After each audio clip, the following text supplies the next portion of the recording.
Everybody, it's good to have you here. Friends, we have arrived at Tuesday, November 4th, 2025, and we're glad to have everybody here in City Hall. We'll go ahead and begin by having the clerk call roll for us. Here. Here. Taylor. Here. Wright. Present. Fisher. Here. Johnson. Culpepper. Here. Myers. Here. Thornton. Ovita's here. Hamby. Here. We have a quorum. All right, thank you, Madam Clerk. All right, we'll begin with the Civility Pledge that was provided to us by the Georgia Municipal Association, and dozens of cities across the state have adopted. And that indicates that the way we govern ourselves is often as important as the positions we take, that our collective decisions will be better when differing views have had the opportunity to be fully vetted and considered, that all people have the right to be treated with respect, courtesy, and openness, that we value all input and we commit to conduct ourselves at all times with civility and courtesy to each other. First formal order of business tonight is approval of the minutes of meetings of Tuesday, October 7th, Tuesday, October 21st, and non-voting meetings of Tuesday, October 14th, and Tuesday, October 21st. Do I hear a motion for approval of those? So moved. I've got a motion from Commissioner Thornton. Is there a second? Second. I've got a second from Commissioner Fisher. All right, all in favor, please say aye. Aye. Any opposed? All right, hearing none, motion carries. All right, Madam Clerk, are there any written communications this evening? Yes, sir, Mr. Mayor.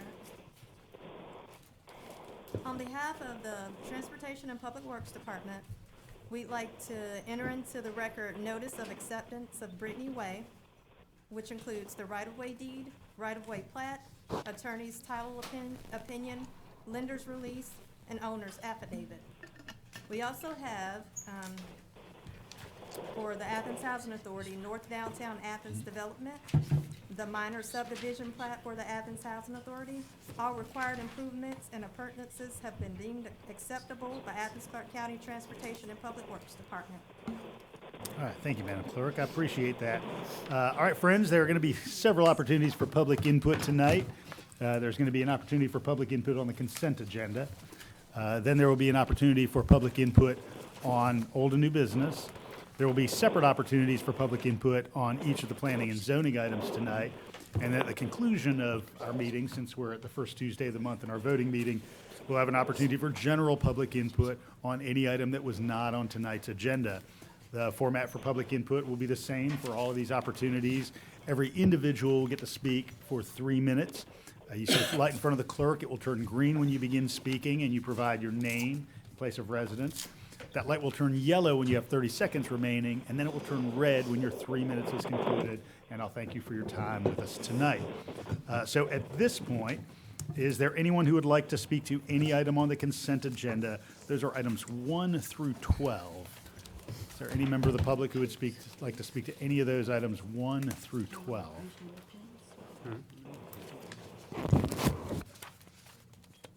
All right, hearing the crickets in the room, I want to turn to the commission and ask, is there any commissioner who would like to remove an item from the consent agenda for discussion? No. Motion to approve. All right, I've got a motion to approve the Second. consent agenda from Commissioner Wright. Second. And I have a second from Commissioner Thornton.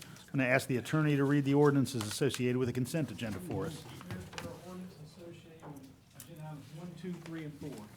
Agenda item 1, an ordinance to amend the FY 2026 operating capital budget for Athens-Clarke County, Georgia, so as to provide grant funding if awarded from the Georgia Department of Transportation Local Maintenance Improvement Grant, LMIG, for resurfacing roadways and for other purposes. Agenda item number 2, an ordinance for establishment of a yellow curbing on Herring Street between the intersection of Peter Street and Derby Street and for other purposes.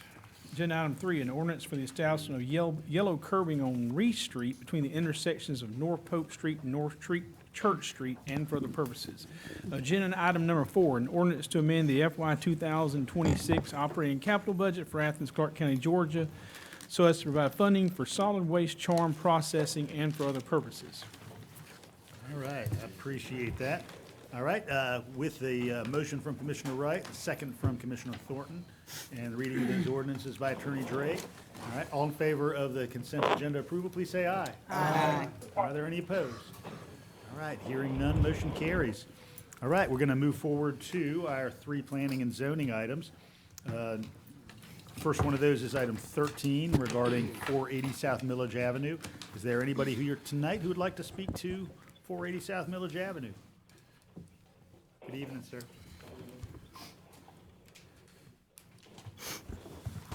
I'm Brett Thurmond, engineer at Armentrout, Matheny, Thurmond, 330 Research Drive, Athens. I represent Alpha Z Delta along with David Matheny, who's here in the audience. And I appreciate all the input from staff during this process, as well as unanimous support from the Planning Commission. After tabling the project for a month at the Planning Commission, we resubmitted a much improved plan for the site. The fire marshal was very pleased with the increased width of the existing drive aisles to 12 feet, the increased space on the parking lot side so that their ladder truck could put down stabilizers without having to move cars, and the 3 fire department connections we proposed at the front so that their pumper truck does not have to go on the property to fight a fire. We designed a stormwater solution under the parking lot to detain the rainfall recharge amount. All larger storms are also contained in the gravel bed, so there's no increase in stormwater from the site. In fact, we will now be directing that water to the private alley, thereby reducing stormwater flow into Milledge Avenue. There is sufficient parking on site for the number of members living on site, plus the house mother. Our parking falls within the range of on-site parking for other fraternities and sororities. For additional parking, Clark Central High School will be approached for an additional 45 spaces for use during chapter meetings and special events.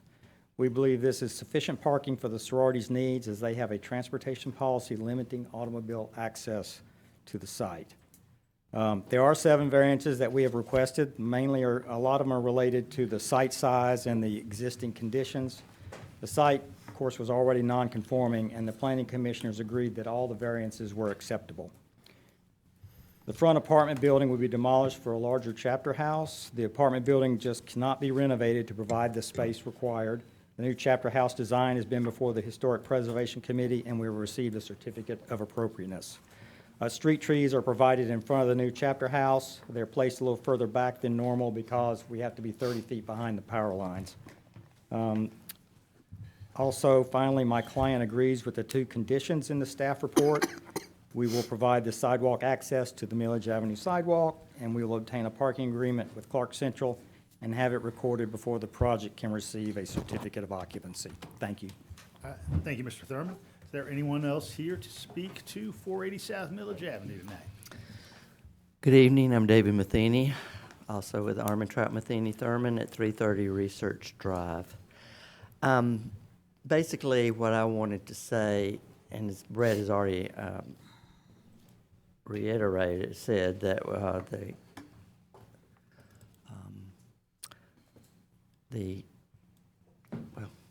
I just lost my words, but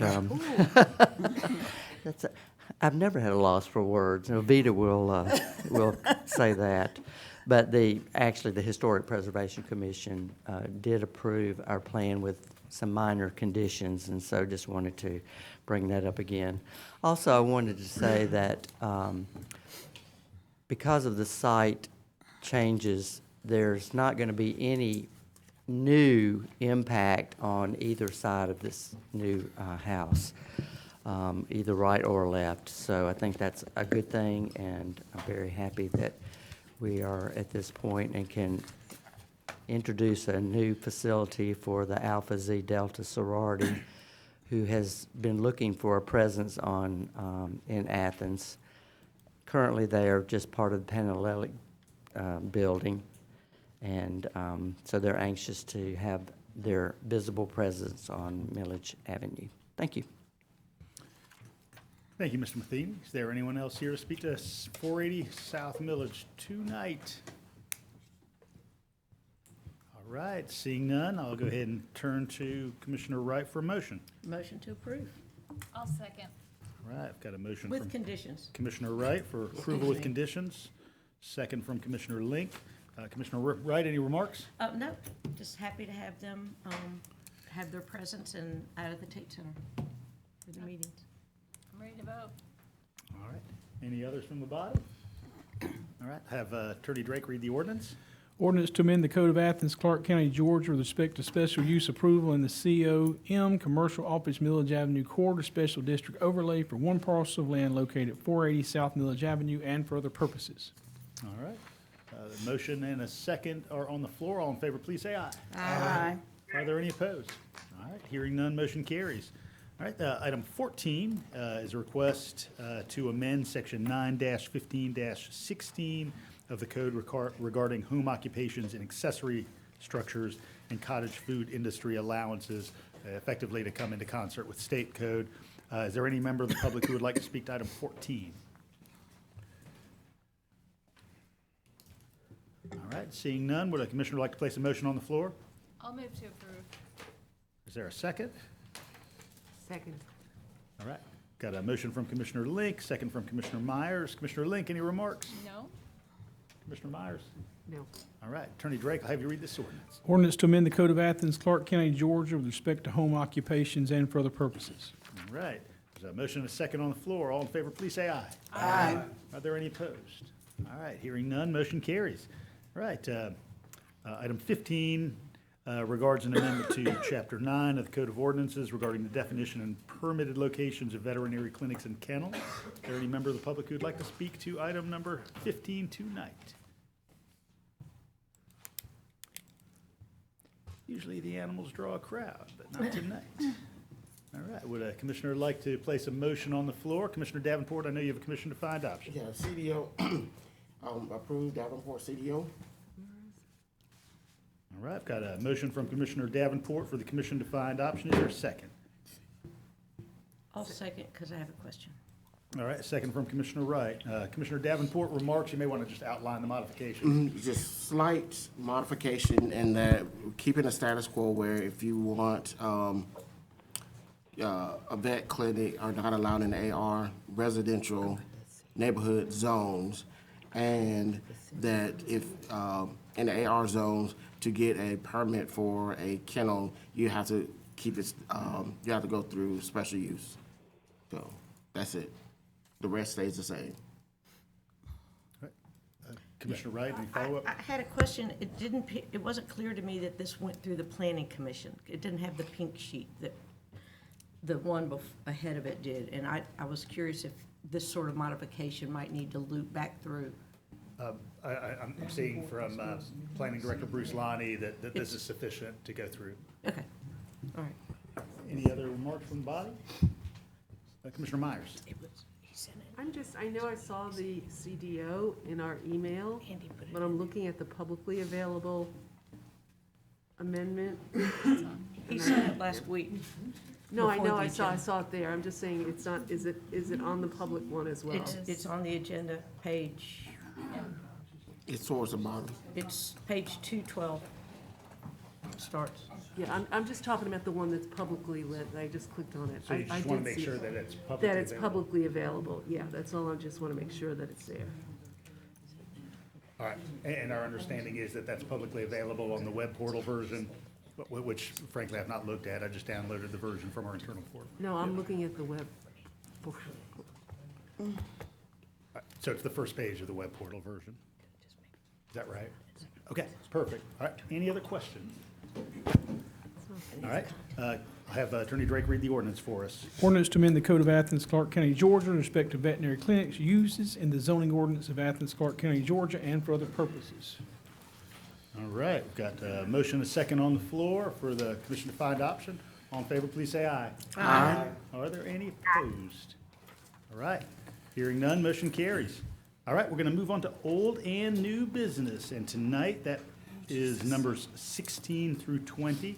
And so if any member of the public would like to speak to any item of old or new business, you can go ahead and line up at the podium, and rules of input are as described earlier.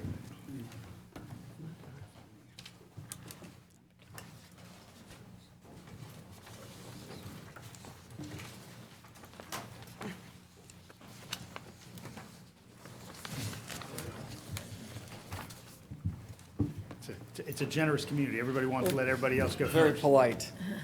Chris Ward, I'm 140 Beverly Drive. I also picked a terrible day to get my eyes dilated, so I apologize. I did extra large font so I could try to get through this. Good evening, Mayor, Commissioners. So when I first looked at the proposal on 295 East Dougherty Street, I honestly thought I had opened the wrong file because it looked like it belonged in Chicago, not in Athens. It's big, it's cold, it's boxy. It looks like it's ready for a Starbucks logo and a Tesla store to move in the bottom of it. But Athens is not Chicago. We build community and we don't specialize in concrete. Anytime we are asked to approve a project like this, we should address three simple questions. First, does this bring well-paying jobs for Athenians to have a future right here at home? Second, does this move the needle to create accessible and affordable housing for working people and professionals who already live here? And third, does this expand the delivery of the exceptional public service that Athens prides itself on and make it available to more citizens? Unfortunately, this project does not hit any of those marks. What this project really builds is a wall, a literal wall, between Lay Park and some of the most vulnerable communities in Athens. It cuts off access for families and kids who rely on that park every day during the summer. It replaces a public space with private parking and asks taxpayers to backstop a project that serves almost no one outside of the tenant list. We are being asked to pay interest over 5% for 15 years to finance a parking deck that I cannot see improving mobility. It doesn't expand services, it doesn't create opportunity, and it actually opens new issues that we have done little to make sure our citizens feel welcome using new facilities that this plan purports to address. Even the project itself acknowledges how tone deaf it is to build something like this when shutting out local Athenians. And this is a wall that we are building and we are paying for. I was talking with my aunt. She worked with Commissioner Thornton back in her days at Head Start. And she said, if we're going to build something here, build something that helps the kids. And she's right. If public money is on the table, let's make sure that this project addresses the needs of the community. Let's make sure that this project builds something like a tech center, a community tech and learning center, partner with Athens Tech, partner with University of Georgia, put something in the bottom of this building that's actually going to help the people that need it the most in this community. I'm going to say something a little less serious, but it's still true. The building doesn't look like Athens. The facade is completely wrong. Thank you, Mr. Ward. Appreciate it tonight. Thank you. Good evening. Good evening, Mayor. Good evening, Commissioners. I'm Reverend Dr. Pippin Whitaker. I am the minister of the Unitarian Universalist Fellowship of Athens. And I live in Commissioner Culpepper's district, not far from the congregation off Timothy Road. I am here to speak on item 20, and I want to thank you all for including this on the agenda. The payment or the dispersal of funds to the food bank in the amount of $150,000. As you know, there's a lot of people that are food insecure right now, people that are hungry. There was a recent bill at the national level that could be, it's estimated that about 3 million people across the country are going to go without their food stamp benefits. Food stamps save lives. They are needed. You all know people got to eat. So I appreciate that with very little time that you got this on the agenda so that you could discuss this really important issue. I know you're all doing other things to address food insecurity and to address hunger and the specter of rising hunger, and I want to thank each of you for doing this. Thank you for taking care of our community. I don't even know what all of you all are doing, but I want to thank you for what you are doing, and I want to thank everybody in this room. I hope that you are all doing a little more than you have done, because we're going to need all of us in this. We're going to need working across our differences, because we have these and other needs that are rising before us. So thank you for considering this donation to the food bank. I personally am making my own dramatically increased contributions. I hope everybody else can look into that. We can call our elected officials. I know y'all are elected officials, but you can call your elected officials at the state level too and ask for them to do more, because what we're doing here, what you're looking at, is needed, it's impactful, and it's not enough. But keep doing what you can do. I know that's not super inspiring to say what you're doing may not be enough, but the fact is that just because what you can do isn't enough doesn't mean you can't do it. It doesn't mean it isn't needed. And it doesn't mean it's not seen and appreciated. So I see you, and I appreciate each one of you. Thank you. Thank you, Dr. Whitaker. Good evening.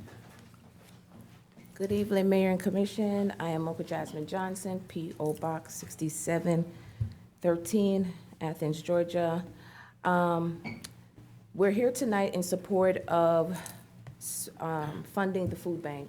Thank you guys for bringing this to the table and for taking action in such a short period of time, but we're also here to ask you to do more. We're calling on our local and state leaders to explore every possible solution to protect Athens families impacted by the SNAP freeze and the ongoing government shutdown. As of November 2025, more than 9,100 households in Athens-Clarke County rely on SNAP benefits. That's over 18,000 people, including children, seniors, and working families who depend on this assistance just to eat. Yet Governor Kemp administration has stated that it will not release emergency funds to support food access during this crisis, claiming that the responsibility falls solely on federal relief and private charities. So what do we do? What do we do after the $150,000 in local aid is spent? What do we do when thousands of Athens restaurant residents still is left wondering where their next meal will come from? Hunger doesn't wait for political decisions. When families go hungry, it leads to illness, higher stress, poor school performance, and even increased crime and instability. Food insecurity is not just a moral issue, it is a public health and public safety issue. We're urging Athens-Clarke County to just do more. We appreciate what you have done, but we're asking you to not just stop here, because this is an issue that is going to go on beyond this next 30 days. We're asking you to reach out to Governor Kemp and ask him to release those urgent emergency funds. We're also asking you to put a plan of action in place and be prepared to help people that needs to file appeals, because there's two things that's going on.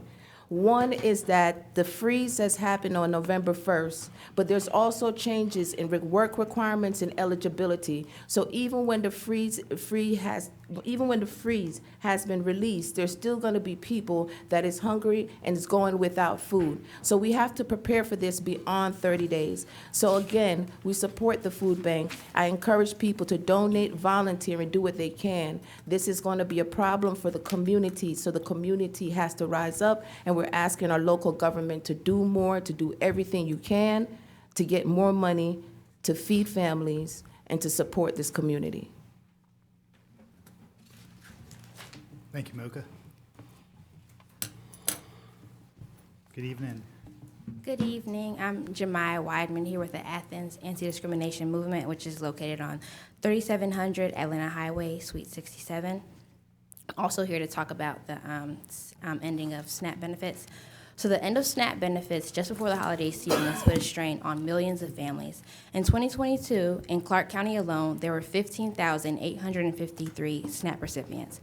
And while we're appreciative of the $150,000 being allocated to food banks, the Food Bank of Northeast Georgia feeds about 91,600 individuals, which means less than $2 a person. $2 is 2 cans of evaporated milk at Walmart, or 1 russet potato at Dollar General, 1 jar of peanut butter at Dollar Tree, or a pack of tortilla shells at Family Dollar. $2 is not a case of baby formula. $2 is not a pound of veggies or a pound of meat. $2 is not a healthy meal. Today, I ask the local government to take immediate and compassionate action by increasing support for the Food Bank of Northeast Georgia and local food providers to keep shelves stocked and food available for families in need. Thank you. Thank you, Jemiah. Good evening. Good evening. My name is Barbara Dane. I'm coming to ask y'all to not to approve number 16. I'm asking because I know it seems like a lot of money and everything, and a lot of stuff gonna get done, but I can remember back in 2020, a lot of money got put out then, and nothing hadn't gotten done. Affordable homes, we still don't have them. Student homes, y'all still building them. Kids, it's been pushed away, not only elder people, middle-aged people, kids. They can't come outside to play because they don't have any yard to play in. So I'm asking y'all to let Lay Park stay Lay Park so the kid can have somewhere to go. I'm looking at toward East Athens. We having a problem there. Kids can't go there. This, I said over and over again, but I just don't understand why it takes so long for you all to build affordable home for people, low-income people. But yet you can come out here and build student housing. And every time I come here, that's all I hear is about student housing. My heart is full, and it's making me very angry, but I trust and believe in God, and he said, stand still, and I'll fight your battle. And I believe he will. But do y'all have any heart? Do y'all see what's going on out here? You ask for money for one thing, but you're doing something totally different. Why can't y'all help the poor people? I come up here and say this over and over and over, but it becomes a politic thing. I hear people talk about Democrat and I hear people talk about Republican. But neither one of y'all know better than the other one. So I can't understand. Why can't you help people that need help? It's not asking for too much. It's taking 4 and 5 years to build apartments. People are tired of apartments. Kids need to be in a place that they can run around, have fun, have their own yard. People get tired of being stacked on top of one another. People want to be able to move around. But you're pushing all the people that were here away out of town, and you bring the people from out of town here. When is this gonna stop? I don't understand why it's so hard to y'all see this. But you keep talking about student homes. I don't get it, but I know Thank you, Ms. Daniel. it's gonna come pretty soon. Thank you. Good evening. Good evening, Dr. Tawana Smith Maddox. Born and raised on Pitter Road. I represent all of Athens. And my heart is heavy. It's just a burden for me when I think about how I'm watching people having to move out of Athens, being displaced. And we are watching you all, Mayor and Commission, going into the business of student housing. That's how I see it. You shouldn't be in the business of student housing. You should be in the business of making sure that the people who are living here, who are born and raised here, people who've been here for a long time are able to afford housing and they are able to stay here. Because my main concern is the next generation. And the way that things are going, I don't know where these babies are gonna be able to stay or if they're gonna even be able to live here. And the decisions that you all are making, I just do not agree with that.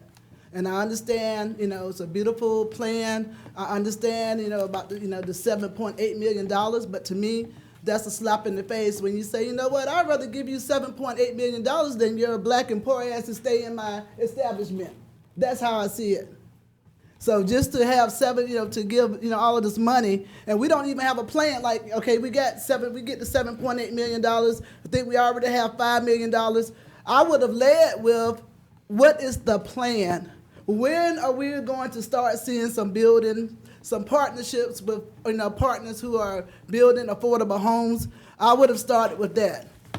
But there's no trust because we don't see any concrete plans for how we're going to keep people and allow people to be able to, especially hardworking people, to stay in Athens, and it's not right. The next point, the next item, the TSPLOST project 2023, I want to say thank you to Commissioner Link and Ms. Diane Jackson and others who had that meeting. It was after the fact, but and we have to do better with that. We are too reactive. We have to beg and plead for community meetings, and I'm tired of these charrettes. We need to have actual meetings where people can be educated and we can ask questions. And that was that kind of meeting when it came to the prioritization of these projects. And people from the community were able to ask questions and give their lived experiences. Because I don't know, I trust the staff, but at the same time, we have lived experiences, and I don't know I don't know how many of the staff even live in Athens. So you're making decisions that impact us in our lived experiences, and I want us to have better communication going forward. But I want to say thank you for that and for item number 17. Thank you, Dr. Maddox. Good evening. Hello, my name is Shelby Branch. I live at 287 Morning Drive, and I represent the Athens-Clarke County Democratic Committee.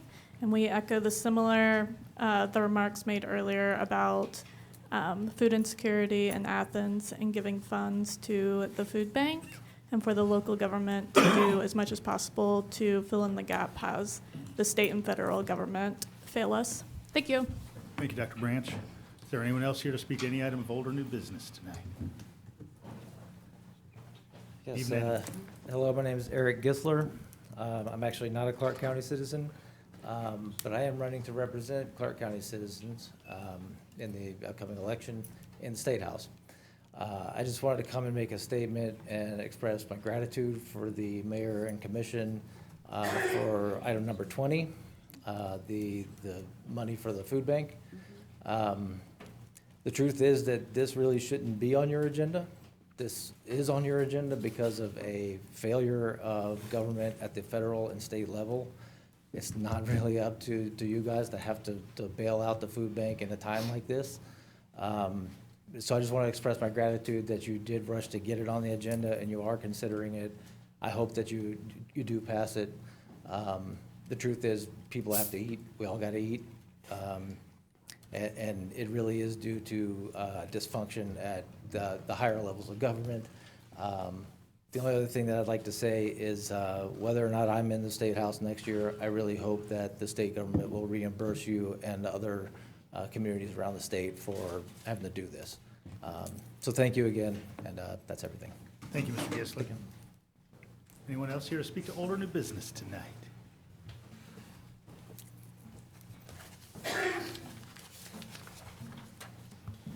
Good evening. Good evening. Erin Barger. I live here in Athens on Inverness Road.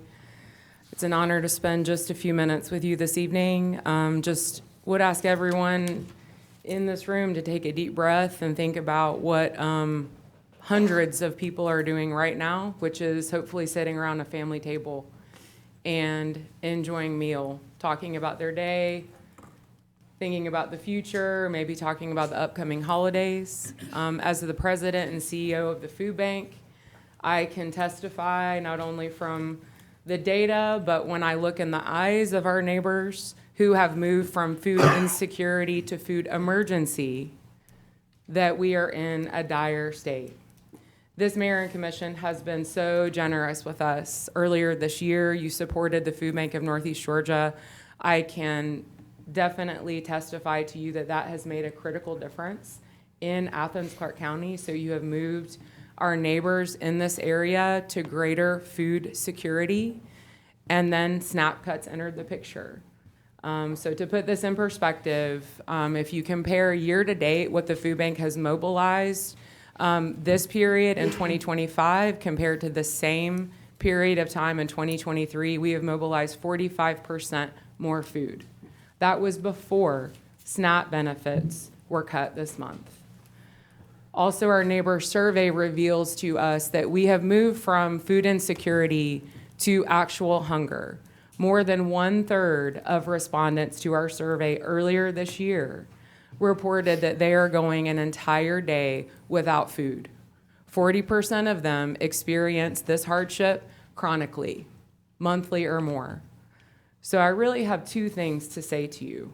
Thank you for what you have done. And I think the decision before us tonight is clear. $150,000 for the Food Bank of Northeast Georgia has tremendous impact. We will make the very most of it. We have a plan to mobilize an additional $500,000 in resources in the month of November. We issued a call to action last Tuesday. Within 48 hours, we had raised half of that goal. So private philanthropy, corporate philanthropy, everyday people experience hunger, and everyday people are working with us to solve this problem. We know that local government plays a role. We see you stepping up to the plate. We thank you, and I'm happy to answer any questions that you have. I did share some materials that hopefully put this in perspective. Thank you. Thank you, Ms. Barger. Good evening. Good evening. How y'all doing? My name is Brian Middleton. I'm from 110 Irwin Court, Athens, Georgia 30607. I think I have two items on the agenda that I want to speak on. One was the item number 16. Lake Park was a big thing for that community. So if you're going to get rid of that park, I will hope that you have a plan to do something for the kids that would replace it, because this park was a very historical park for them, and that's a place where they went and they played and they was able to learn different things. So if you're gonna take that away, I will hope that you have a plan to have something in place of it to do something about it. Now the other one was item number 20, which I'm just hearing that they raised more money for the food bank. But I wanted to say that in Birmingham City, if y'all check the news, Birmingham City itself had $1 million in its reserve. Now I don't know if y'all have a reserve or anything like that, but $150,000 for that amount of people is only going to go so far. So if y'all do have a reserve, or if y'all don't have a reserve and can create a reserve, that will be something that can be happening in the future, where it can be an answer for different problems and stuff, where if it does arise, you will have a reserve that you could go into and use that as a way, a means of helping things. So if, my point is, if you have $150,000, they're gonna have to stretch that for the amount of families that's gonna be for the food. They would need more, but since she's saying that they raise more, then I think that problem is pretty much getting solved. But I do think that this city should have a reserve, and if you can go in the reserve, it'll be much easier. Thank you. Thank you, Mr. Middleton. Is there anyone else here to speak to any item of old or new business tonight? Good evening. Hey, Mr. Mayor. Russell Edwards, Duncan Springs Road. Just wanted to speak on item 16 and raise some points perhaps to consider. I've read information about the county commission planning to destroy Lay Park, and I'm not quite certain where that's founded, but that doesn't appear in any of the materials that I'm looking at.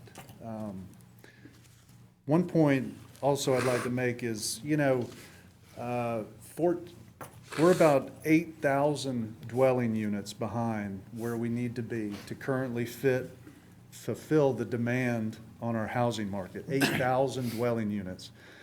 It's a question of supply and demand. We have a growing community here. People love Athens. They want to live here. We're trying to grow the community. We're trying to increase investment in neighborhoods. We're trying to recruit businesses with high-paying jobs to come here. That means growth. And with growth comes a need for housing. So if we're already 8,000 dwelling units behind and we have some growing industries, some new businesses coming here, you can imagine that folks are competing for homes, and it's driving up the price of housing across the county. Here, one proposal, 1,400 units in one proposal to help meet that demand. When it comes to UGA students, UGA is the #1 employer. Some students can be annoying, but thousands of students are basically what help keep the economy going here in large part in this community. There's been a lot of hate and shade thrown on students. I would say unfairly. 1,400 students living downtown is 1,400 students not competing for housing in other neighborhoods. Maybe something to consider. Allowing the students to live on private property that pays property tax is perhaps superior to having the university acquire more land, putting it off of the tax rolls and building dormitories. So here we will collect funds. Students living in private housing, they're not going to be going to our elementary schools, but they will be contributing property tax that support those schools. Also, having 1,400 more residents downtown, where all of our services exist for the largest part, is going to be good for downtown business. It's going to be good for downtown restaurants and venues, the creative culture. These folks are not going to be driving cars, creating more traffic in your neighborhood because they're going to be able to walk where they need to go. Something to consider. Thank you. Thank you, Mr. Edwards. Anyone else here to speak to any item of old or new business this evening before we continue with commission deliberation? Good evening. Hi, Alan Jones, Xavier Drive. Thank you, Russell. I echo those thoughts. I'm going to speak on one of the less sexy items that are up for a vote, and it sounds like it's going to get pushed off until next time, but the board and commission issue. I serve on the Athens in Motion and the TSPLOST oversight committees, and I also have a day job. I work with the Department of Defense. I'm in some of the leadership that's modernizing some of their bureaucratic systems, and to me it's kind of important, but I make time for my community.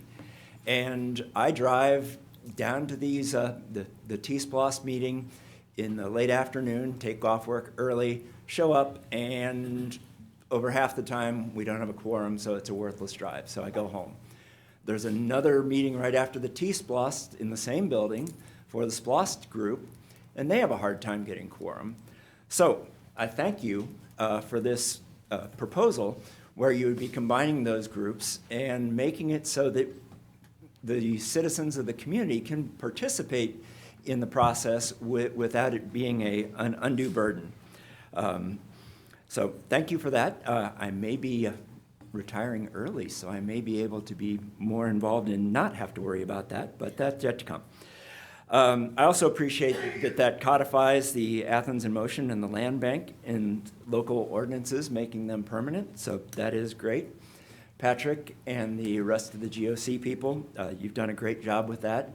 And Patrick, you also mentioned at one of the last meetings, speaking of SPLOST and TSPLOST, about the fact that we fund those backward, which I wholly agree with. We wait until we have all the money for these TSPLOST projects before we do anything with them, because we don't want to do bond funding because there's interest. Well, 10% interest on a loan to get something moving right now is a whole lot more effective than waiting 5 years for the price of that asset to over double due to inflation because we wouldn't pay for it earlier. The community wants these things that are on SPLOST and TSPLOST built during the period that they are paying for them, not 10 to 20 years down the road. So please, support the BAC Commission, and when it comes around time for the next SPLOST and TSPLOST, reconsider the funding mechanisms. Thank you, Mr. Jones. Is there anyone else here to speak to any item of old or new business tonight? Good evening. Good evening. I'm Michael McClendon. I live at 201 Hamilton Road, Athens. I'm here to encourage you to table item 16, pending adequate commission and public work sessions to fully address a range of really significant issues and questions. And I note Russell Edwards brought up 4 or 5 policy issues in what he was suggesting, which have never been yet talked about. This proposal was born in secrecy over a period of months, then advertised as being about parking, when it's really about consequential, unrecoverable actions that will impact Athens-Clarke County for years. We just learned last week that this has actually been in work for a year. And when you look at that, and you look at when the property was transferred, just a few months before that. It makes one wonder what the real game plan is here and who's been involved in this. And last week at the, what I call a show and tell, you know, there were a lot of questions, there were a lot of brochures, posters, but there's no accountability for those things. And it reminded me very much of, we've been here before. We were here with the mall fiasco 31 months ago. We've been here with the arena where a parking deck was promised, and now we are millions and millions of dollars in debt. So it sounds like Athens-Clarke County kind of ignores red flags, then presses ahead without competent due diligence and without a care as to the consequences. In my view, we are repeating behavior here. If this proposed agreement cannot withstand being tabled for a comprehensive scrutiny by commissioners and the public in open forums, then it does not merit any consideration. What's the secret? What are people trying to hide? There are a lot of policy issues with this. I won't go into all of them, but let me just hit a few.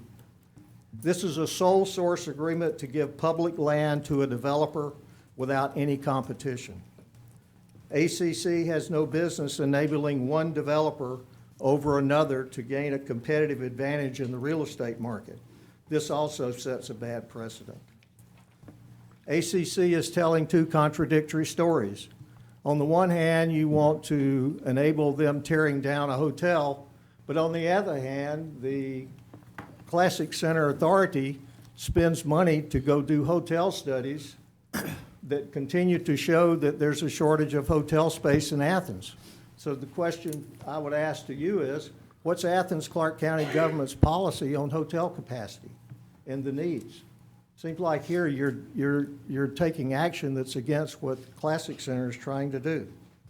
ACC's own data shows that 19,464 beds have been added into Clarke County since 2018 through August of this year. Thank you, Mr. McClendon. Is there anyone else here to speak to any item of old or new business before we come to commission deliberation? Hello, my name is Tammy Foot, and I'm at 223 Fairview Street. I'm here in regards to the item number 16. As Mr. McClendon stated, the public needs the opportunity to find out and see what is really going on with this development. The liquidation or the tearing down of the playground for the kids and everything, as Mr. McClendon stated, that is not being totally clear to the public. We need to table this and do a work session with the public so we can know what's going on as well. Thank you. Thank you, Ms. Foote. Any other input on old or new business tonight?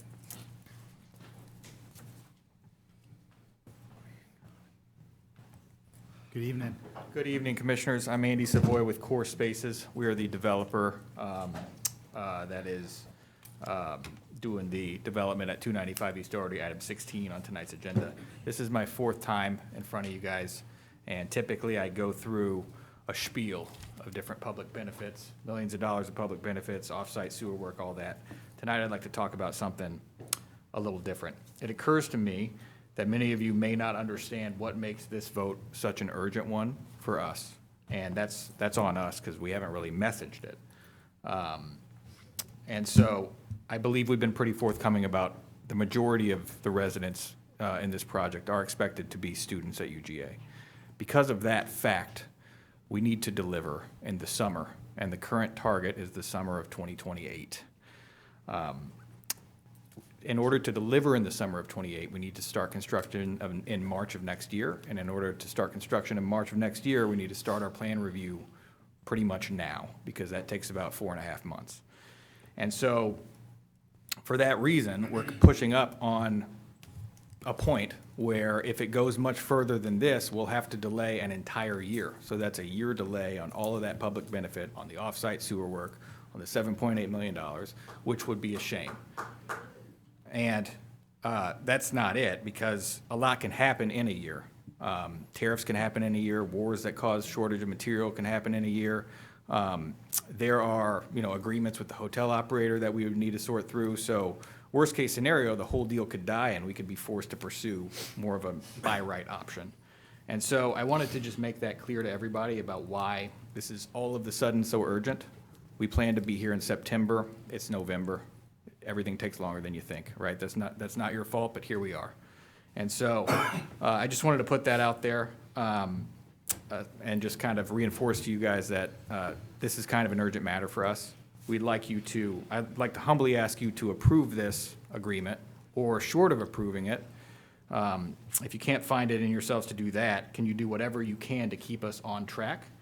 That would include selecting a precise date for a public workshop that is soon, allowing for the rezoning of the butterfly lots to proceed, and also allowing staff to start reviewing our plans while all of that goes on. That would keep us on track. Thank you very much. Thank you, Mr. Savoy. Any other input tonight on old or new business? Good evening. David Ellison, 2500 Danielsbridge Road, here to speak on behalf of item number 16. We welcome any opportunity to answer any questions or explain the benefits of this project and how they exceed what we can do by right. This is our 9th public meeting for opportunity to answer those questions, and we welcome any opportunity to do so. While we request that you please approve the development agreement, we understand there is a commission-defined option on the table tonight, and we would request 2 revisions to that in order to give this project an opportunity for success. The first one is the elimination of the condition that this is tabled until all related staff and mayor authorizations indefinitely until the satisfaction of the following conditions. That is subsection A3 of this CDO. The reason why we're asking for that is 2 reasons. One is Mr. Savoy referenced, we need to get concept review and plans review going now to give this project a chance of success. The second issue is that there are several title defects that have been identified in the development agreement, and we want to get those resolved before any development agreement is signed. If those title defects do not get satisfied, then any closing will be delayed indefinitely, and that will delay this project. By omitting that section that gives this project an opportunity for success by allowing plans review, concept review, but also allows us to try to get these title issues cured. So we request that you eliminate that and authorize staff and or the mayor, whoever, to at least allow us to proceed through that and specifically allow us to cure all title defects identified in the development agreement. The second issue is the elimination of the condition that the mayor and commission have approved the rezoning of the ACC conveyed property in the manner necessary to allow for the implementation of the development agreement. That is subsection A, lowercase b. And the reason why we're asking for you to eliminate that is that your hands are tied under your local code and state law as to zoning procedures. Y'all have complete discretion as to if you're going to approve the development agreement and when you're going to approve the development agreement. However, under the zoning procedures law, you have certain timelines in which any kind of zoning action can occur. Under your ordinances, every sort of zoning action has to go before the planning commission.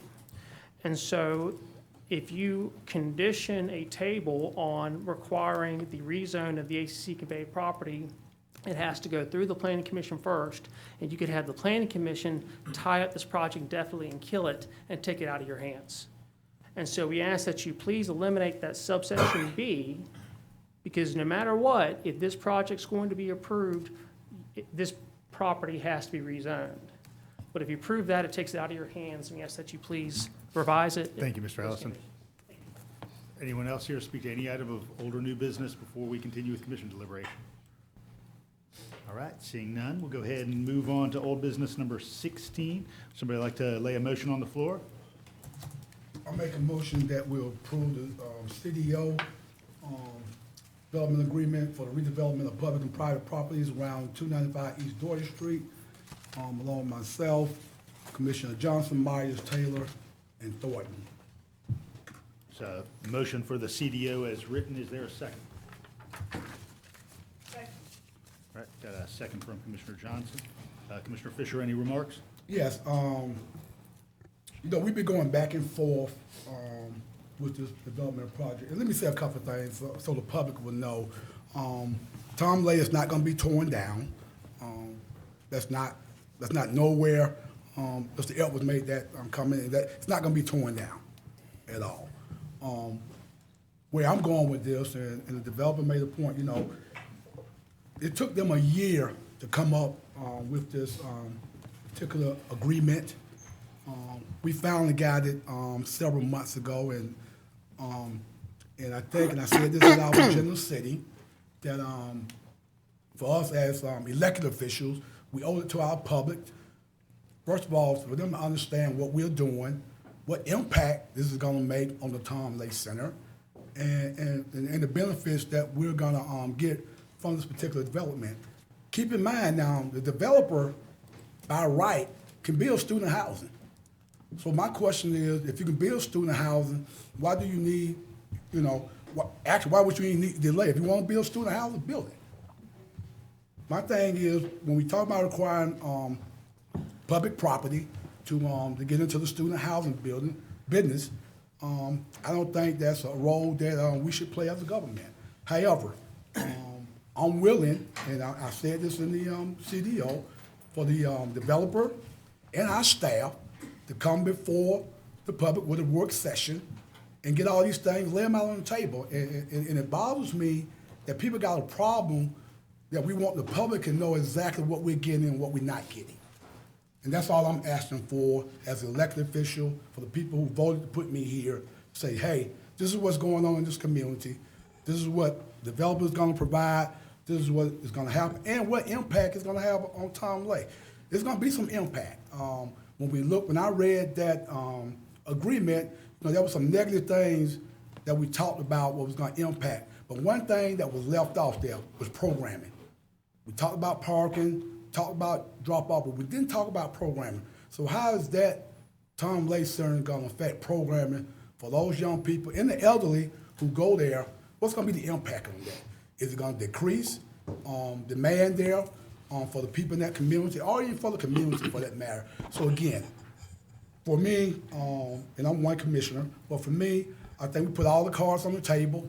Let's hear all the information, and the mayor sits the work session. He can do it as fast as he wants to do it, but you know, the timetable is not on us. Our thing is to this public and to this community what we should be providing and what we should be delivering. So that's sort of my spiel on this and why I did the CDO, to table it, to get public input, get all the commissioners on questions answered, then we can move forward. Commissioner Johnson, any follow-up? I do have follow-up tonight. However, I want to allow someone else to speak until I am ready to do so, please. Commissioner Culpepper. So the CDO as it's written, does it allow y'all to allow staff to move forward with everything, you know, with the title work for plans review and all that? I think I want the public to have the chance to be heard, but I also don't want to delay this project. As I understand how the CDO is prepared at this point, the rezoning, because incorporated in the CDO is the discussion of the resolution in order to allow the rezoning to proceed, which would effectively have a piece of the rezoning coming back if everything stays on schedule in January, and another piece of it coming back in February or March with it. And that was consistent with the original timeline, or what was envisioned in that piece of it. So the work session that's referenced would fit in between today and then. As far as I know, and as far as what I'm anticipating, is during that time, plan review can occur and take place. It occurs at risk that obviously they're spending the money on preparing those plans, and those plans proceed forward and the project is not approved, which of course then the plans don't have any meaning at that point. As far as the title piece, I'm probably going to look to the attorney, because I don't know what the defects in the title that are attempting to be cleaned and how those may or may not be inhibited by the action. Attorney Drake, any perspective on the title piece? Well, the defects in the title relate to the fact that there's currently a covenant on the property with the federal agency saying that we're about to get their approval to remove that so this project can go forward. And, I mean, I respectfully wish that the attorney for the developer had contacted me before tonight to share all this, because I'm not sure how exactly that plays out, you know, because, I mean, I think the development agreement has to be approved, I mean, for y'all to be able to release that. You know, I wouldn't do that. I wouldn't allow the mayor, I don't think the mayor has authority to do that. I think it has to come to y'all, you know, and this development agreement gives that authority, you know, to do that. And so, And you'd earlier indicated that, at least in concept, the federal agency had Right. said that that would proceed. yeah. But I read those emails to say they wanted something, they wanted the development agreement approved before they would release it, you know, but, so I'm not sure what the attorney for the developer is asking for is gonna move this forward any quicker, to be honest with you, but. Mr. Culpepper, anything else? Is it possible to put dates around, you know, for us to put a date for a work session, for us to be able to vote on January 6th? If this motion passed, I would schedule the work session for a week from tonight. Say it again, Mayor, I didn't hear. If this motion passed, I would schedule the work session for a week from tonight. And it would actually be So, Tuesday. Wednesday. Tuesday. It would be Wednesday because of the holiday. Wednesday, I apologize. Yeah, Veterans Day holiday is Tuesday, so week from tomorrow. because initially, we thought that the vote, we would do a work session in December with the work session. But again, you set the work session, so that's your prerogative from that perspective, so. Commissioner Myers? Yeah, following up on this, I've been out of town, and my name's on this, and I can also hear I have a cold here. But I do want to ask a question about that B on that, I guess it's A, you know, the one about the version I saw, which I don't know if it had it in here yet, about approving the rezoning of the ACC conveyed the rezoning and not moving forward to that. I was wondering if the manager could speak to what the norm, I mean, I think for many of us, it's, you know, you know, we usually have those done first, earlier. So how does this fit into a development cycle where this would come afterwards? Yeah, so the way this is envisioned in conversation with Mr. Fisher is that there are two pieces of property that need to be rezoned for this to occur. The first are the ACC Gov-owned properties, the parking lots. Those need to go from currently G to CD, and then there is property that is currently zoned and owned privately, CD, that needs to be turned to G. That would be the future parking deck. So the way this is structured currently is there would be consideration of the rezoning by the Planning Commission of the two ACC Gov-owned properties, and that would come back to you all for decision. If that rezoning were approved, then you would move to step 2, which is consideration of the development agreement. And the reason for that is because the other rezoning, since it's on private property, really is meaningless if the development agreement doesn't get approved, because you would not rezone the property to G government on privately owned property. So right now, that's how this ultimately gets structured. The big picture kind of, one of the things that the development agreement, one of the things that complicates this a little bit is, and part of the reason I think for the sequencing of it is, the development agreement in this case is actually spelling out what it would require for you all to be comfortable in transferring the ownership of the two parking lots. And so you're spelling out a lot of items relative to what the design would look like, what the requirements of the development itself, and so on. Because what's going to be requested in the rezonings are straight rezonings. These are not planned developments. And so that does create a little bit of an issue, because there's rezonings being considered that are independent of the development agreement. The Planning Commission clearly can see what the intent is associated with it, but it will be a straight rezoning from G-zoned property to CD, just as the rest of their property is. So I think that was playing into some of the sequencing, is to get some of these details worked out to where you all were comfortable in making that transfer. That's why they were arranged the way that they were. And I would add, the manager communicated with Commissioner Fisher to allow that resolution so we could begin the process to try to keep it moving forward, trying to balance the interests of those who support the project and those we know who don't, you know, so. And Commissioner Fisher agreed to that. Yeah. Correct? Yeah, and that's, though you can't see that in B, that is actually embedded in that item B, is kind of that sequencing, so that the resolution, the benefit of the resolution in moving forward with the ACC Gov initiated rezoning is it shortens that time frame back to what was envisioned. And again, that's why I say it would come back to you all in January and then February or March for that next piece of that, and trying to fit that work session in between those with it.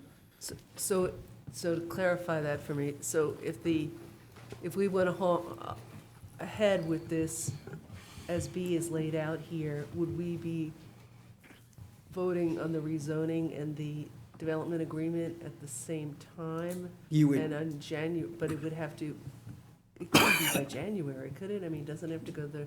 The rezoning of the two parking lots, so the butterfly lots, if you will go through the planning commission cycle under this scenario and will be in front of you all in January. So yes, that piece. The benefit of initiating the rezoning is it accelerates the process because the staff's been actually reviewing aspects of this project for quite some time. So yes, that piece would come back as soon as January. So right now, you're saying that if we approve this, we would be coming back with the work session and the approval in January? Work session would happen before it. And The work then, session, yes, that's right, and then we'd have the work consideration- session, and it would get to the planning commission and go through them and then come to us in January? Correct. Assuming the planning commission forwards a recommendation, you would then Okay, consider it so in it must be January. on their agenda right now? No, it's not Okay. yet, because it really can't be We have a until direct this Okay, piece. okay, Yeah. okay, got it, I got it, got it. When y'all initiate a rezoning, it allows for a quicker time period. Commissioner Lincoln and Thornton. So I would ask that we consider the developer's attorney's request to eliminate that A3 condition, the all related staff and mayor authorizations indefinitely until the satisfaction of the following conditions. To me, that sounds like, to pass this CDO would prohibit this even moving on for rezoning consideration. I mean, I'm unclear about the title specifics, I don't know a whole lot about that, but that is such a broad statement that seems to just freeze this right where it is. Yeah, I think if I could offer up one piece to that to kind of clarify, because again, I want to make sure everybody kind of understands what the expectations of how we would interpret this piece. I think under that section, since we're specifically referring to authorizations, those would be effectively legal actions. So this would preclude, understandably, the mayor or staff actually doing any kind of final signatures, if you will, any kind of final legal approvals of documents until these steps have taken place. There are many, many steps in between that don't carry that same weight of authorization that we would be doing. That's why I don't feel limited in what we can have staff reviewing in terms of the plan review, because there isn't any authorization attached to that prior to any vote by the commission stuff. So I think, to your point, yes, it is limiting, but I think what it is limiting is fairly narrow. And so, Manager Cowell, it's something like the difference between saying, hey, here's your final stamped copy of where your inflow and outflow of stormwater management would be versus, hey, we're going to look at the plans to figure out just functionally what makes sense in terms of water flow. Correct. Now, the catch to that, again, could be this discussion of the title issues, because I don't know what authorizations would be necessary for that, but that's really tied to the development agreement anyway, so. Anything further, Commissioner Link? I was just kind of put aback by that broad statement and wondering if that could end up kind of being a poison pill. Well, that is what Manager Cowell said is what was intended by that. If you looked at the original agenda item, each one of the items, like approve the development agreement, says and allow the mayor and staff the authorization to take any other actions related thereto. And when it talks about the IGA with the ADDA, it says the same thing.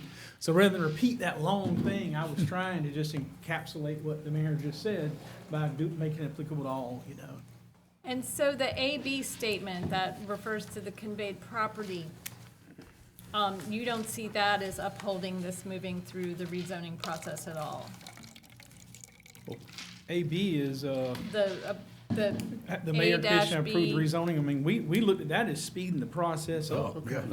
No, the A lowercase b, the approve the rezoning of the conveyed property in the manner necessary to Yeah, allow. that was put in there trying to, like I just said previously, to allow it to kind of stay on the same track. So even if even if this CDO doesn't get approved, and y'all approve the agenda item with the action items as they are, all the rezonings have to come back here. If you don't approve those, the deal's dead anyway. Right. Yeah, I think that's a good observation, that, a final action is not until vote by the mayor and commission around a zoning question, but initiation, hearing, discussion, evaluation, review by staff, all of that is preliminary to that final act. So, anything else, Commissioner Link, before I turn to Commissioner Thornton? No, not right now. Commissioner Thornton? I just want to be clear about, and I kind of was whispering the mic to make sure I understood. Attorney Drake, so the suggestions that came before us, some possibilities from the developers, this was probably the first time you heard some of this tonight? It was the first time I heard it. I mean, And we did share the CDO as soon as it went public yesterday afternoon. I sent it to the attorney, Mr. Ellison. But I agree with the manager. I'm not sure. I'm not sure. I agree with the necessity of the changes at all, but without hearing more perception from him, I can't just sit here and try to figure out all the details of what they're trying to accomplish. That's why anyway.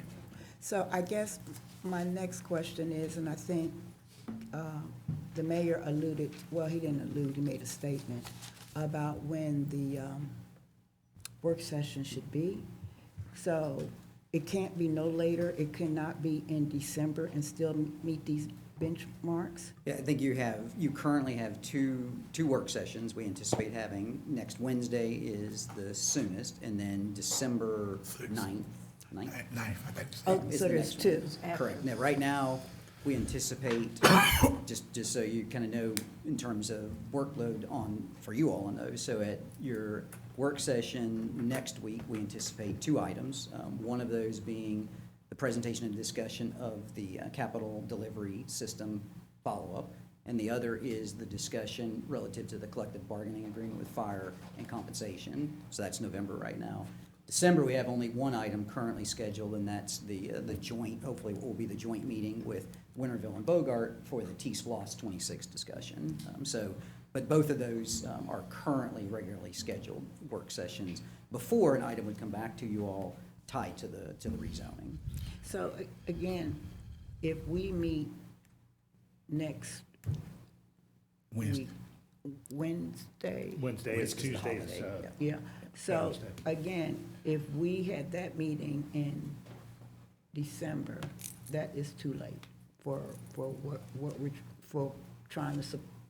No, either one of those would be available and still meet the timeline that we talked about, meaning you would have the work session before you were asked to actually consider any items. So either one of those dates would accomplish that. In December? December 9th or the November. The December the 9th, okay.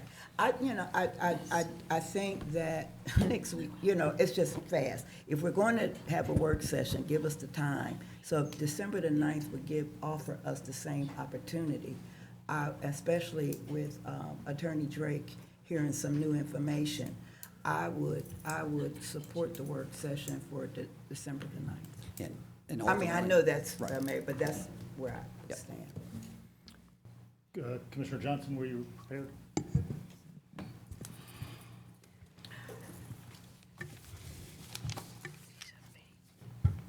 I support this CDO, and I actually worked with Dexter on the language. It was really important to me to draft this language because there is a process or a standard that we should expect. I know that there are certain processes or process orders that aren't required or our say so, but at the same time, we also have the right to say we don't want to review something that we receive so quickly. And I do appreciate the 12, 13, 14 months of work you put into it and the conversations that you've had with the commissioner, with one commissioner. However, Bob, I will disagree with you that none of this makes us feel, none of the communication that your office has provided, and I know y'all are just trying your best, has made me feel more comfortable at all. It's made me actually read this document 550 pages 3 times. That's why I just didn't know how to start because there's so much in my head. I would like to know, though, if the mayor, can you answer this question? When the applicant submitted the submission to the planning department, was there a subsequent meeting, a follow-up meeting, to talk about expanding the vision of what they originally submitted? Can you restate that question, Commissioner? Yes. When the core group originally submitted their plans agreement, was there a subsequent meeting with you and staff, or maybe you and or other staff members, about expanding their project concept? Was there a meeting about expanding Their the project concept? No, I'll say that, as I noted in the prior meeting when we had agenda setting a couple of weeks ago, really this project is largely a by right activity, and really this is just talking about swapping 2 triangles for a rectangle, so that we can both produce a public parking deck that's been sought by the Downtown Development Authority since 2019, as well as have a better layout that does the things that are outlined in the agenda report, such as preserve the Foundry building. So it's really as simple as that. How did the conversation come about to consider the swap if there wasn't a subsequent meeting after the submission? That anticipation from the very outset of the Downtown Development Authority's Yes. interaction with the Athens-Clarke County Commission in 2020 was that there would be public parking on both triangles. Given that proved fiscally infeasible, then we immediately went to the prospect of some property collaboration with the neighbor. The prior owner of the property wasn't able to collaborate given the ownership structure that they had. They had this property package with a couple of dozen other properties, and they weren't able to peel it out of that ownership.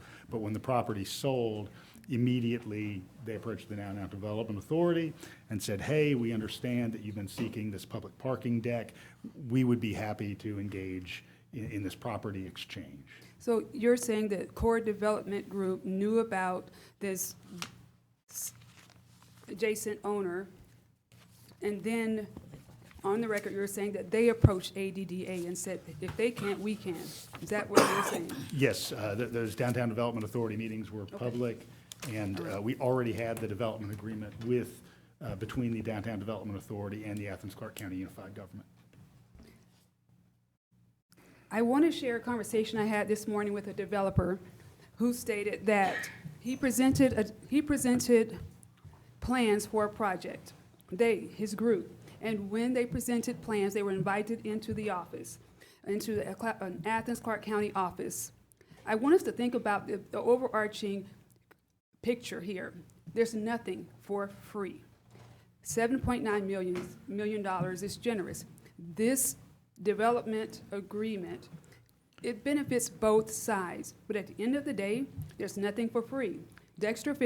Commissioner Fisher asked last week, is there any debt? The response was no. That is completely untrue. The debt is up to $8.1 million if the partner decides not to continue. There's a lot of skepticism when it's convenient. Someone mentioned earlier about something negative and then the mall project, but the negativity came from the debt. And someone said something about not incurring debt, but we didn't have a problem incurring debt with the Classic Center. And there are still conversations about incurring debt about the Classic Center. No, this free money is not good money, one. The end of the conversation the gentleman group, the development group shared with me this morning is that when they submitted their document, they were invited in, and then they were courted, or there was a conversation about enhancing the vision of their project that they submitted. That was a year ago. That slowed it down. That slows projects down. But no one should speak on their behalf. They have a liaison. One thing they also said was that their local, because they're from out of town, their local representative from the design firm that they hired promised them a unanimous vote from the planning commission. That is, he promised. He said, it'll pass. These are challenges that I have. There is a reason why this is presented to us with 4 days notice and then 19 days review after it's been worked on. I started this with skepticism, and I really try not to do that, but I don't see any benefit or reason why someone would be so philanthropic to just give this additional money. But last, I'm gonna end with this. We have people come to the podium every single Tuesday to speak, and especially for the people who aren't talking or who never talk, they are asking us to care about them. We want them to care about us when we're running for an office, but they are asking us to care about them. And when it comes to housing, affordable housing, we don't have anything appreciable to show for it. And she is right, that one person that spoke about it. We had $57.1 million in COVID relief funding. And we still have a housing affordable housing. Yes, one gentleman talked about we still need 8,000 homes. We need affordable homes too. Commissioner, do you need additional time? I do, thank you. Commissioner Johnson have additional time? Just a few more seconds. Not only do we need houses, we need affordable houses. We do not have a plan. You're right. We don't have a plan. We don't have a meeting. We don't have a discussion. We have a department, but at the end of the day, the priority is to produce single-family homes for the low and moderate income individuals. We don't have appreciable numbers to brag about. But we do. We are I don't have a problem with a business person being a business owner. You buy land and you want to build. I don't have a problem with that. I don't have a problem if it's student housing. But what I have a problem with is the county engaging with something to add to it, to swap, but not give us any time, anyone that's asked for a meeting about affordable housing. They push us down, they kick that can, That tells me it's not a priority. It's a priority to developers from out of town. The developers from out of town get treated better than the developers in town. I would like it to be stated very clearly. Just pay attention to the people who are not talking about poor, who are not talking about affordable, who are not talking about equity, who don't engage in those conversations, who don't ask questions, and keep helping me ask, the woman that spoke about it, she's been on channel 2, 5, and 11, but can't get up here and get some change here in Athens-Clarke County. So yes, we need housing, but there are poor people that live in Athens too. Thank you. Thank you, and I appreciate everybody being here, but we need to proceed with the business of the unified government. Before I turn to Commissioner Hamby to be recognized, I do want to note for the record just that the number that would be contributed to the Affordable Housing Fund isn't an ad hoc number or a matter of negotiation. It's a number that's baked into an ordinance that this commission approved for inclusionary zoning, in which for a density bonus, dollars can be contributed to that Affordable Housing Fund. So it's formulaic and it's laid out in code. So just want to make that clear for everybody. Commissioner Hamby. Sure. Mayor, I'm going to make a substitute motion that we approve the agenda item A, B, C, D, E, F, how many ever letters are in the alphabet. All right, I've got a substitute motion from Commissioner Hamby and a second from Commissioner Link. And two. Option 2, thank you. Commissioner Hamby, remarks? Well, my remarks are this, y'all. I know this is a lot of angst, and I see this as not only a housing project. Sorry, Allison, I'm not speaking loud enough. I see this not only as a housing project, but it's also an economic development project. And Mayor and Commissioner Ryan, I think y'all were both on board when Caterpillar came to town. Caterpillar came to town, and this government, the state gave a $45 million incentive to Caterpillar.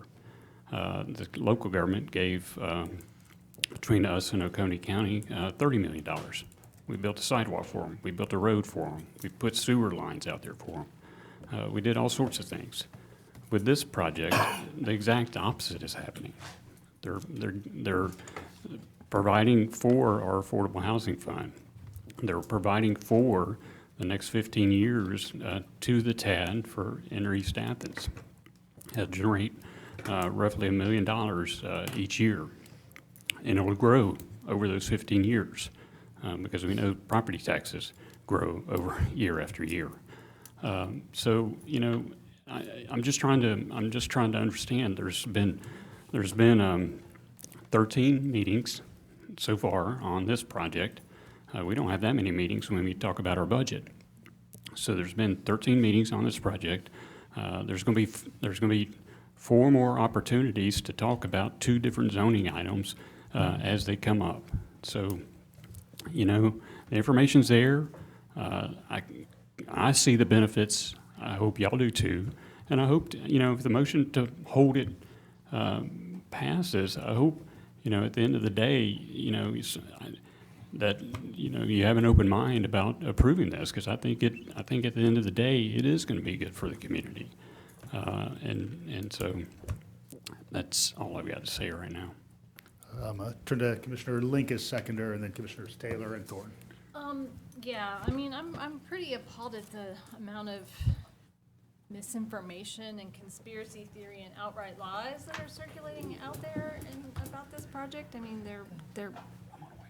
the agreement's been out there for a few months now.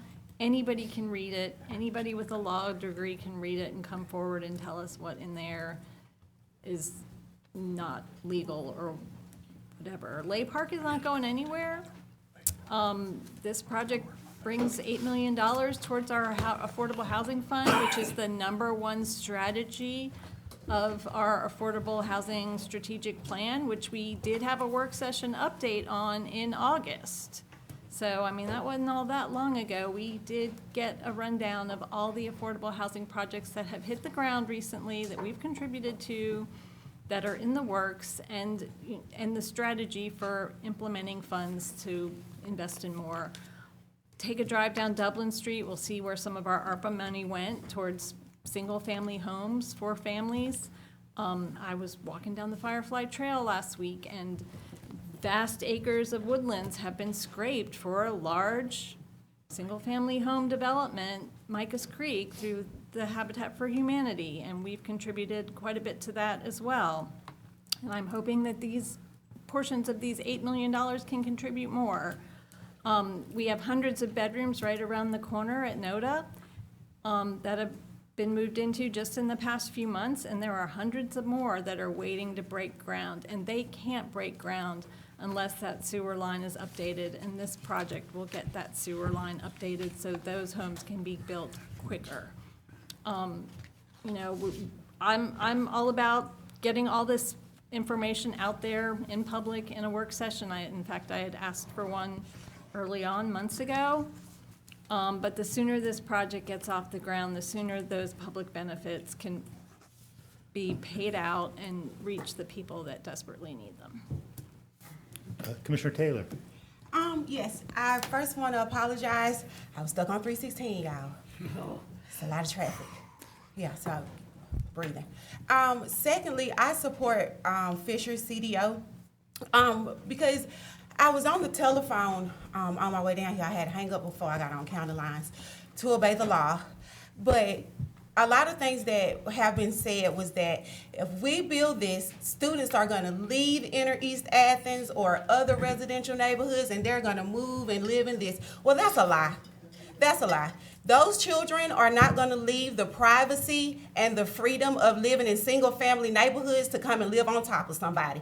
And I'm sure that that was the selling point for the Mart, for the Ramble, for the whatever else, and the whatever else, and the whatever else. Because every time a new developer from outside of Athens-Clarke County come in and show us big, pretty pictures, we fall on the sword for it. We make the phone calls, we get the votes, we have the private meetings, and we push it. And at the end of the day, even if the money does go into inclusionary zoning, we are so overwhelmed with students living in our community that it ain't even gonna be anywhere for us to build affordable housing, because private developers are buying up those parcels 5 at a time, every day. Investment companies coming in and buying it up. So that money will be there. It will be there. And then you know what we'll do? We'll find something else to do with the money, because in the beginning, it was for affordable housing, but now there isn't any room for affordable housing. And then we put people, our people who put us in these seats, in apartments. And another thing, this development coming in is nothing but studentification. Lake Park is going to be overran with students, and there isn't going to be any places for the children in Bethel Homes. The residents in Bethel Homes right now, we have so many residents that's falling in between the cracks, who have lived in squalor, who have lived with rats, who's lived in mold, who's had to find alternate places to get downstairs because the stairs literally fell.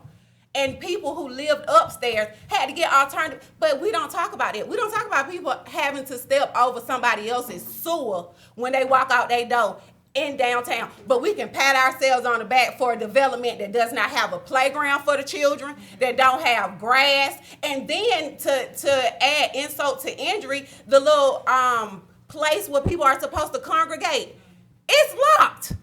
So the residents, the black residents who live over there, who've lived through the squalor, who's lived through the conditions, they don't get any of the things that we're patting ourselves on the back to say, oh, well, we did this for the poor blacks. No.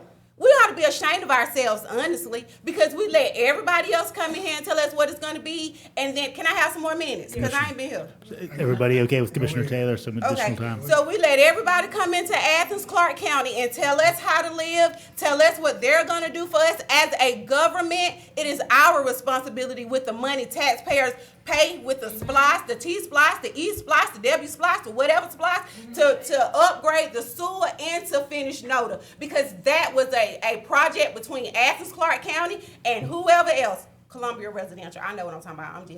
I'm tired, y'all, but give me a minute. So, to say that students are going to move out of East Athens, to say that students are going to move out of East Hancock, to say that students are going to move from 4th Street, 1st Street, 3rd Street to go and live on top of somebody else is a lie. That is not going to happen. What is going to happen is we're going to have another big old building, just like this building beside the multi-mobile, that is only student inclusive with the nice big old rooftops, and we can't even feed people. We don't even have a plan for warming stations when it get cold outside for the unhoused. We are putting the cart before whatever. We are not taking into account the people who live in Athens-Clarke County. I went to Kroger today. Ground beef is $16. By the grace of God, I was able to get that $16. But I think about the people that I represent, the people that Melissa Link represent, who didn't put her in her seat because they didn't vote for her. But who is she supposed to represent by saying, this does not fit this area in my community? Our community deserves better. They deserve better representation. They deserve people who's going to fight for them, whether it causes you to lose your seat or whatever, because that's why we was put here. The core group does not belong in Athens-Clarke County, and nobody like it belongs in Clarke County. The University of Georgia alumni, they're going to do what alumni do. They're going to build, they're going to come in, they're going to live in it, they're going to go off, and they're going to rent it out. That's what it is. But we don't need big people coming in like the core group making a economic donut. And what an economic donut is, the haves are in the inside and the have-nots are on the outside. And if we are vigilant and if we are paying attention to what's going on in Athens-Clarke County today, the fact that we are building so much out on Highway 29, guess who's gonna go out Highway 29? The blacks, the poor whites, the senior citizens. It won't be most of us. It'll probably be me because I'm still around them. But most of us are not. We'll still be in the center. But we're allowing people to come in and push us out willingly willingly because it does not affect us at our front door. And that's a shame. I'm done. Commissioner Thornton, and then want to recognize everybody. I appreciate you being here, but we just need to go ahead and continue with deliberation. Got Commissioner Thornton and then Commissioner Davenport. The only thing I want to say, if the CDO passes the table, I would like to add to our CDO, that we have that work session December the 9th. I think the mayor has a right. under Well, the I'm charter just to set requesting. agenda. I'm requesting. Commissioner Davenport. Want everybody to take a deep breath. Okay. I just got general questions to Bob or to the mayor or any staff. So currently, they can build by right. What could be built there? And yeah, just start with that. Yeah, on the properties that they currently own, so independent Yeah. of the butterfly lots, if you will, they are currently zoned CD, and they can place nearly as many, I'm gonna say, nearly as many rooms as what are being talked about. I think it falls slightly short of the number of rooms, but essentially, that number of rooms can be placed by right, assuming, it's constructible and all those kinds of things associated with it. So. And we'll lose the density bonus, correct? No, in order for them to exercise that number, they would, I think, still be taking advantage of the inclusionary zoning component associated with it. Okay. So, just come back to me, please. All right, I've got Commissioner Wright and then Fisher. Yeah, this is a very passionate topic, but the topics are also covering things that are outside of bigger than the agenda item in particular that we're on, item 16. I feel bad that people feel like they're getting the information in different phases. If we can nail down how this process can be improved, I think that will help us move on, because as a member of the Arena Steering Committee, and we're about to undertake a facilitator for us to have these private-public partnerships for a higher, better use for the unified government's land. Surface parking lots are not the best use of the land.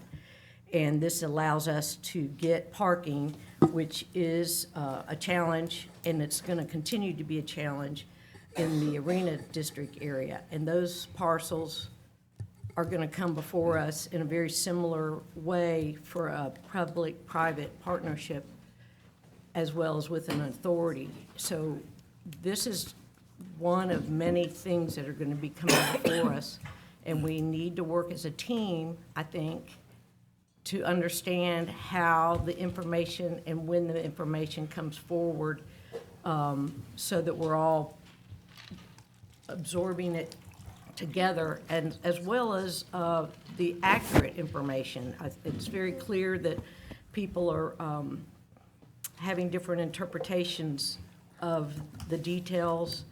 I'm going to say it again. Lay Park is not going anywhere. It's a gem of our community. It's one of our properties that is, like some of our other parks, loved to death, and we're going to protect that. And this project, in my opinion, protects that. The surface parking is another topic, but I think that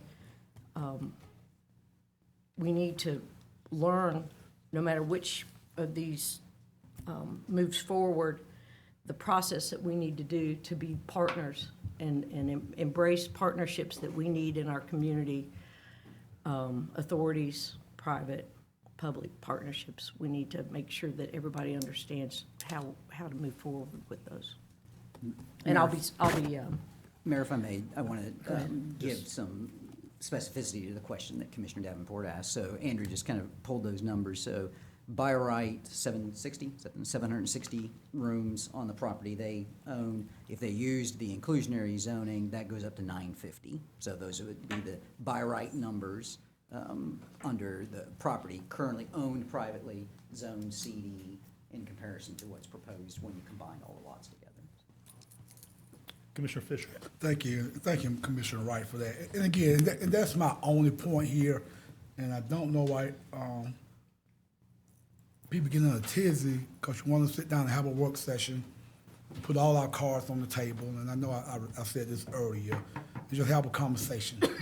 Why we doing this? And what's the really, and again, I think the $64,000 question is, what really is going to be the impact on Tom Lay? Because I did some research in the state of Georgia. There's not a parking deck nowhere that sits in front of a community center in the state of Georgia. Nowhere. So just think about that. From my colleagues' perspective, just think about that, okay? We're putting a parking deck there that serves the community.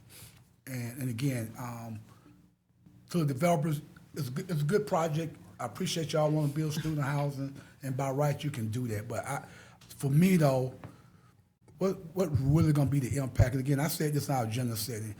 10 years down the road, what is that's going to look like? What's Tom Lay going to look? And we haven't even talked about the Linden House. I mean, how all that's going to be impact by parking. And the parking deck, even in the study, the parking deck is going to be so big that, the sunshine is not even going to shine on the Tom Lay Center. So again, from that perspective, I know my colleagues got a motion on the floor, Mike.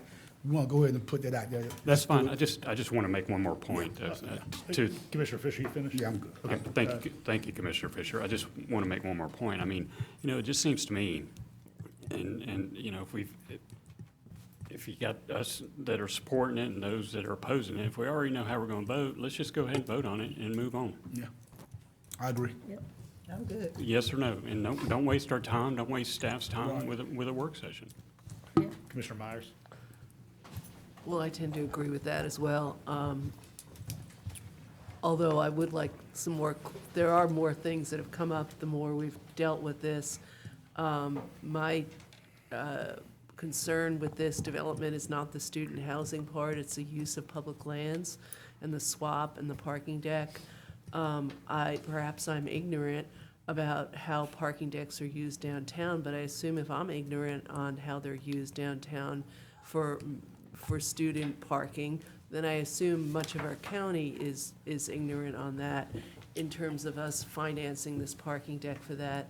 I am also concerned about the impact on Lay Park. It's not going away, but it'll affect the usage. It definitely affects the usage. I'm not gonna go and drop my kids off or go swimming or go camp and have to go up and down a swimming, go at parking deck. There are other choices there, so it has that, and it has a budgetary effect on Lay Park, and it has the financing of the parking deck. There are things I have to ask about. And I don't, right now, actually, it is not Core that owns this, but the Athens Hotel Partnership. So I assume, I just don't even know what their role has been and how that they've, who's been working on this development. And I do hope with whatever's going on next with the arena, that those of us who aren't involved in that get an update on that sooner than later, just so that we can get with it and understand everything as that development goes through and the private partner, public partnerships in there. So I do, in some ways, I would like a work session and more details on this, but I'm not sure how it will change anything. My concerns are out there. I've laid them out to my constituents, as well as the benefits of the project. I've probably heard from more people who are against it.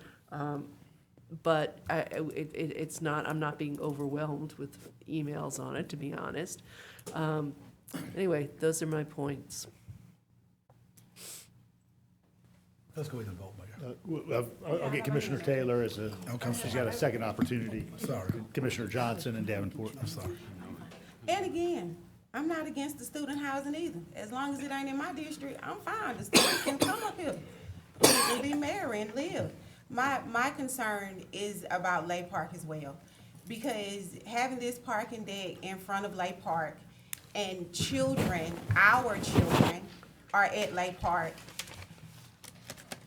it's a slap in the face. It's a slap in the face to say to any parent who drops their child off, because we have heard, and Bob, me and you met, Leisure Services is gonna have to come up with a plan on student drop-off, right? Taxpayers are going to have to worry about how I'm gonna drop my child off because of this parking deck. And what if we don't have money to be able to even park in the parking deck, to be able to go to Lake Park? And then we talked about, well, people can park at the Lennon House. The Lennon House will be available, but what if there is a program going on at the Lennon House? I fail to believe that if this wasn't in a predominantly black marginalized community, that this parking lot wouldn't even be a concern. It's sad that we are collateral damage when it comes to what outsiders want to have in Athens-Clarke County, opposed to the people who live on College Avenue and the residents in Bethel Homes, because that is their only leisure. We talk about gang violence. This body, or the previous body, put $9 million into a pot for youth violence and development. Well, whose child is gonna go to Lake Park when it's crawling with students, and students don't feel comfortable with the little black boys and girls who have dreadlocks and ski masks on because that's the style? Then what is this body gonna do? Are we gonna talk to Leisure Services about making a plan to have the children kind of wear uniforms into Lake Park? Because every finish has a beginning. This is the beginning of gentrification in this area. With NODA coming up and people being pushed out of NODA, which whether we want to say it or not. And I know we say, well, that has nothing to do with this project. Well, the core group can build outright. They don't have to have Lake Park's parking. But we're going to give them that because we need them to do something for us. We should think about our residents. And no, they probably don't show up to these meetings, but this is why they put us in these seats. In 10 years, College Avenue is going to be predominantly white students. Black people are not going to be over there. And then another body, maybe not this body, is going to say, well, look at what good came out of it. But the collateral damage will be in 3015. Got Commissioner Johnson, Commissioner Davenport. Think about that, because it's not our children. For the core group, I just want to say that this isn't different from any other voting meeting. This is, the comments are not directed at your group. Personally, there is some disenchantment amongst some members of the commission because there are issues that are permeating in our community. It's not your problem. It's not your issue. But we're fighting so hard, and it seems like, someone said going off topic, stay on topic, or rather stay on topic, and why can we just vote? It's really important to keep reminding people that you're not doing what you said you were going to do. So no one, I don't think, behind the rail means anything personally about the project. We support the project, but we want the people that, like the mayor, we want people that are in the manager's office to actually come up with the plan for the housing, the affordable, their children. We don't have plans. Y'all have a plan, and that's great, and we all seem to approve it. I guess all of this motion is circling the drain of frustration of inadequate. We just don't have a plan, and that's an embarrassment. I've been in office 8 months, and 11 months, and we still don't have a plan to address those issues. We give money to nonprofits, and we have some nonprofits that fail us, and that's the reality. Most do not. But I wanted to speak to a couple of comments. I heard someone say misinformation, conspiracy theorists. I would ask, there's a couple of people saying nothing's going to happen to Lake Park. Okay, that's great to say tonight. I would ask, I believe there was a commissioner years ago that fought so hard about a church and wanting to create a historic designation. I would ask that commissioner, if nothing is going to happen to Lake Park, put us at ease, create a historic designation, work on that, start that process. Would you be willing to do that? To say that we have projects going all over the place. HCD is doing a great job. The thing is, it takes forever to build single-family homes for the low and the moderately income, not the middle class, above middle class. I'm gonna pause for a second, that's it. NOTA, hundreds of bedrooms. That is not correct. Hundreds of bedrooms are not available for Athenians. I have seen letters. We are not talking about, I am not talking about misinformation, conspiracy, or a theory. You know, the 1,400 beds, nobody has talked about traffic.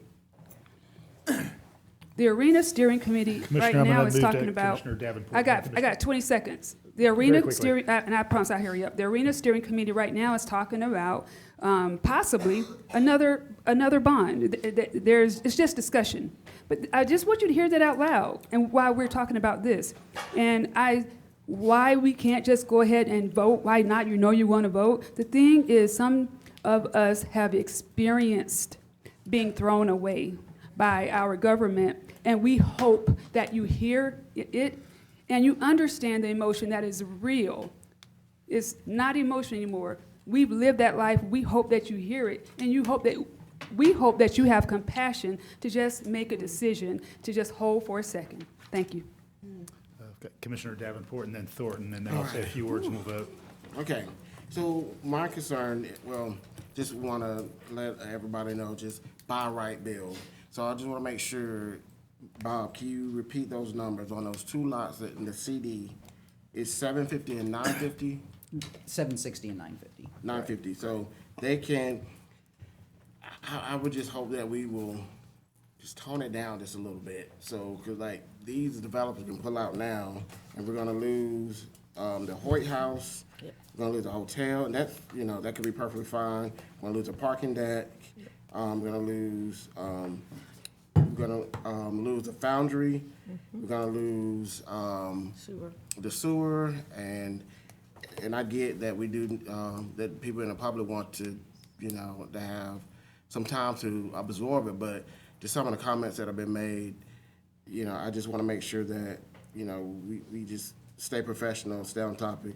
But just and this will be a Kelly question or Hamby, right, Link, because I think y'all was on the commission at the time.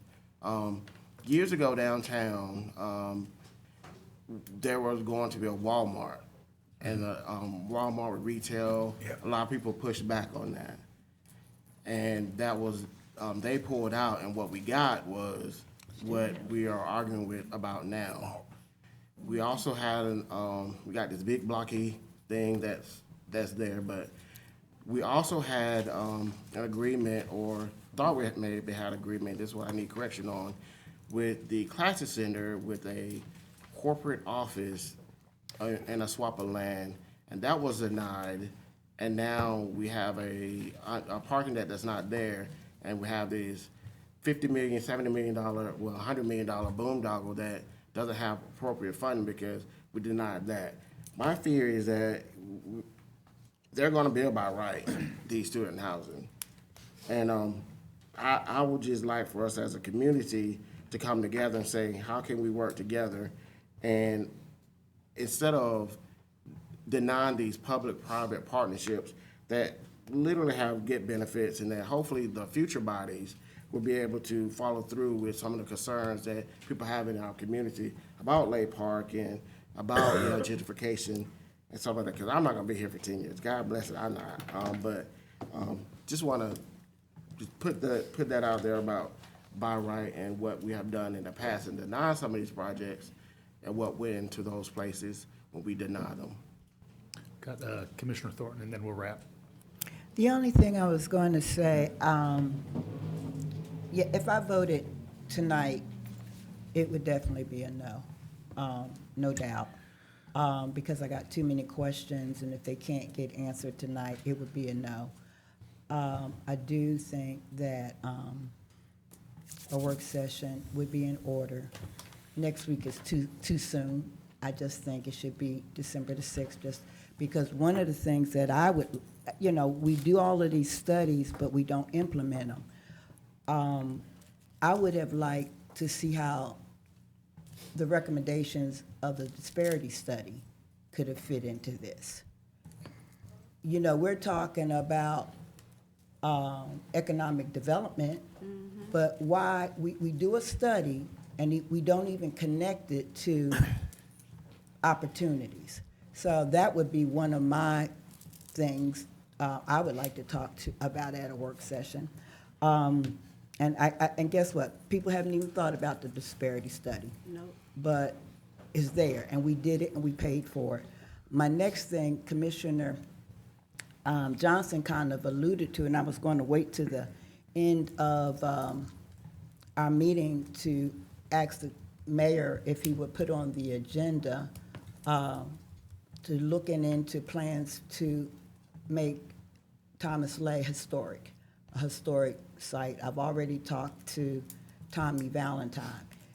Once that becomes a historic site, all this misinformation could subside. And none of us are going to be here forever, but if it's a historic site, even those townhomes, if we could make it a historic district, I think we protect people, because 5 years ago, someone from this government connected those residents that own those townhomes, and they wanted to buy that property, and they brought up eminent domain. It never came up, they never did it, but guess what? Once you start doing that, we already see what eminent domain can do. I could see them coming back and taking that whole College Avenue. So we've got to protect what's ours. And I think that, I'm gonna go back to, I still think that we need a work session. I would like to see about how disparity study fits in. I'm disappointed it wasn't even thought about for such a big project.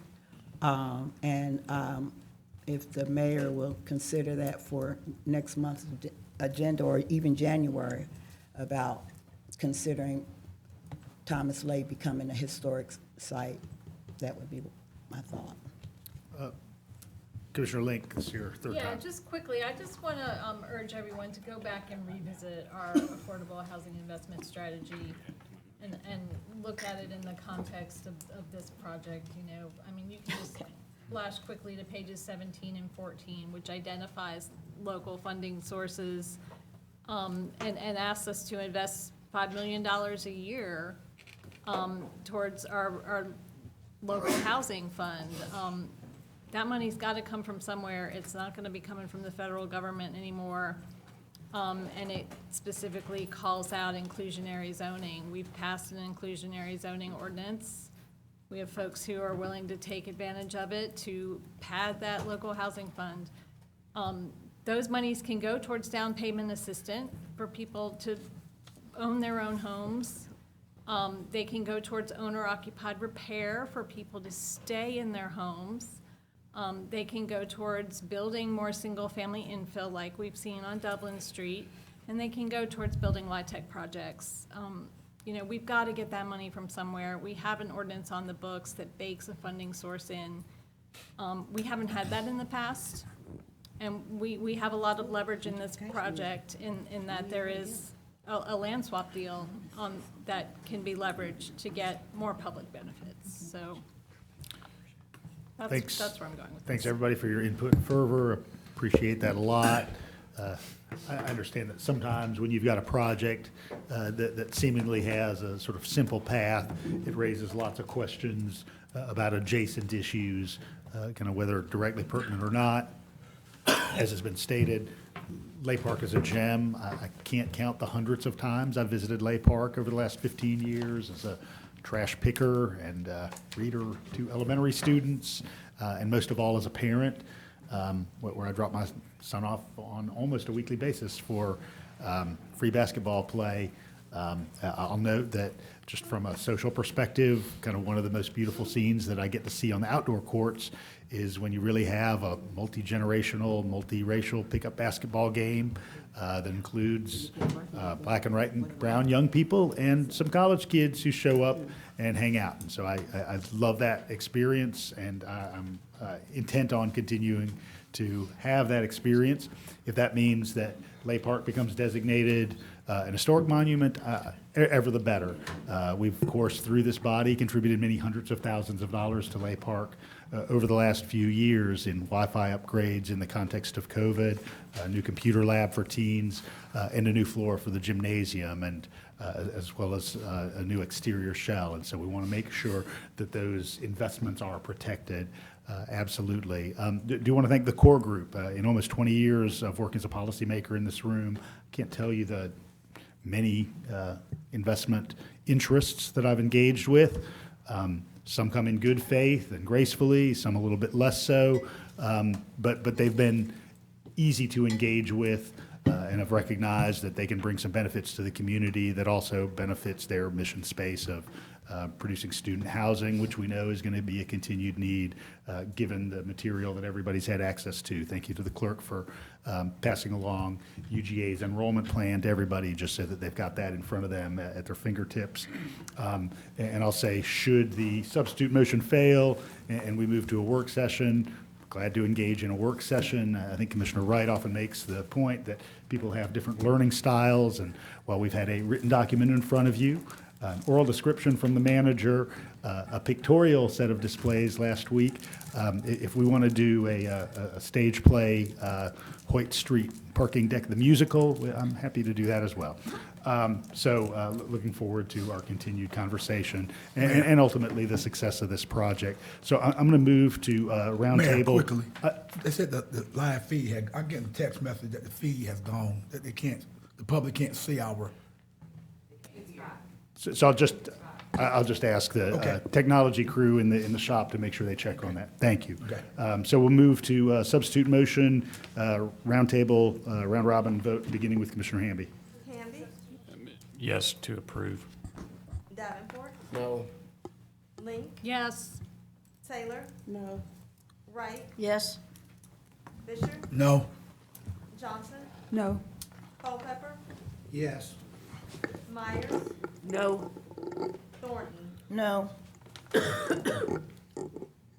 4 yes, 6 no. All right, we'll return to the original motion, beginning with Commissioner Fisher. Yes. Johnson?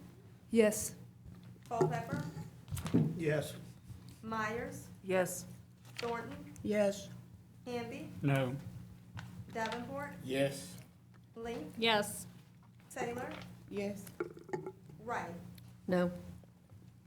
8 yes, 2 no. Thank you, Madam Clerk. I appreciate it. All right, we will be seeing this down the line.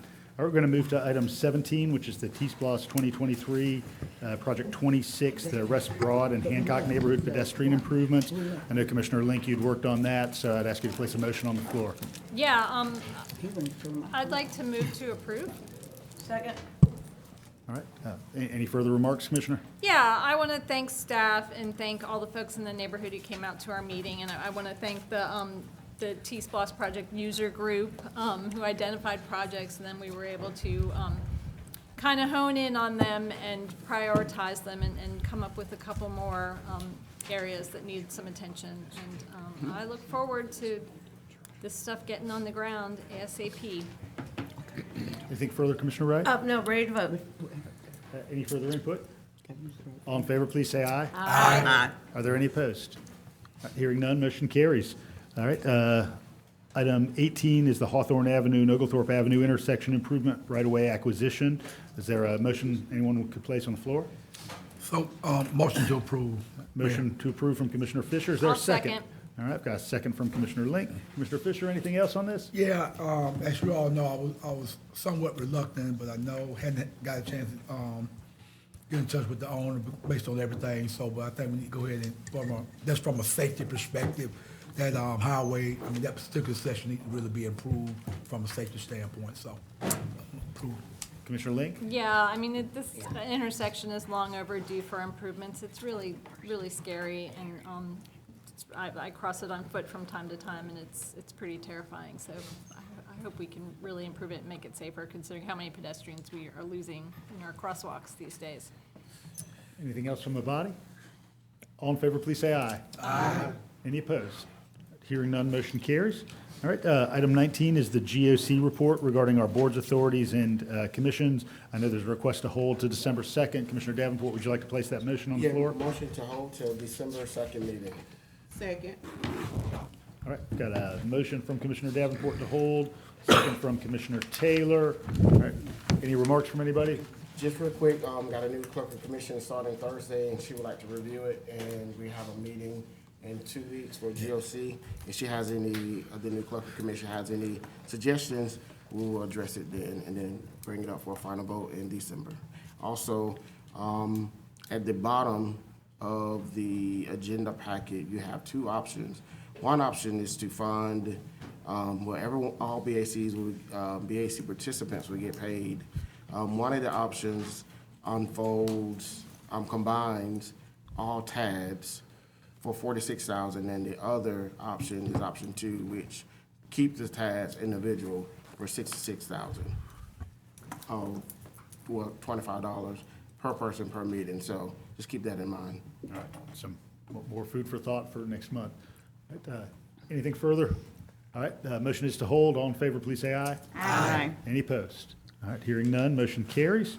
All right, we're going to move on. We've got one item of new business. Could I get a motion for suspension of rules since this is its first hearing? So moved, Mayor. Second. All right, I've got a motion from Commissioner Fisher, second from Commissioner Taylor. All in favor, please say aye. Aye. Any opposed? All right, this is a motion for supplemental funding in the amount of $150,000 for the Food Bank of Northeast Georgia. Is there a ordinance associated with this as a budget matter? Yes, Mayor. Ordinance to amend the FY 2026 operating capital budget for Athens-Clarke County, Georgia, so as to provide funding for financial support of the Food Bank of Northeast Georgia and for other purposes. Thank you, Attorney Drake. Could somebody place a motion on the floor, please? Move to approve. Second. Got a motion from Commissioner Link. I think second was Commissioner. They were quick. Second was Commissioner Taylor. Quick on the draw. All right, Commissioner Link, any remarks? Yeah, thank you, Mayor, for getting this on the agenda. Thanks, staff, for, finding these funds. This year, for the first time that I can remember, we gave some of our regular budget money to the food bank, and it's dire that they get even more. I want to urge everyone out there to please reach out to our Congressman Mike Collins and urge him to do his job and get back to DC and open the government and get people fed and also make sure people maintain their health care. I want to urge everyone to reach out to your state reps and to the governor's office and urge them to use some of, I believe, the $14 billion in surplus funds that the state of Georgia has to fill in the gaps where the federal government is failing the citizens of this nation. And I hope we can bring more money to our local folks who are going hungry in these really ridiculous times. Commissioner Taylor, any further? Couldn't have said it better myself. Anything else from the body? All right, appreciate everybody being willing to consider this on such short notice. Of course, we live in some uncertain times. Sadly, I'm not certain this will be the last time we've got a similar discussion. We could have chosen, obviously, any number of amounts, and I'll just be transparent and say, we don't know what next month holds, or the following month, or the one after that. And so we wanted to retain some opportunity for the future, thus the specific $150,000 amount that I placed on the agenda tonight. Do want to keep in our hearts every family who is out there struggling, of which there are very many. Mission of my life has been to support kids and their families, and we know it's a hard time in which to make that true. So I appreciate you taking a little step toward making that just a little bit easier. So if a motion, a second on the floor, all in favor, please say aye. Aye. Any opposed? All right, hearing none, motion carries. All right, Now is that time, thank you, Madam Clerk. Now is that time when we get public input on any item that was not on tonight's agenda. So this is open mic night. Is there any member of the public who would like to speak to any item not on tonight's agenda? You have that same 3-minute opportunity as I described at the beginning of the meeting. Hello. Good evening. Can you hear me? We can. All right. Whether on the agenda or not, I just ask that you move with an open mind, an open heart on any decisions that you are making. I'm a new resident here, and coming from the north, I'm a little kind of sideswiped and disappointed in some of the decisions that are being made as it relates to public housing or whatever it is. Just consider the families and the districts that you guys represent, because that's moreover important than anything. So whether it's an agenda item that's mentioned or not, all of it is important. You guys are a lifeline. We voted you in those seats.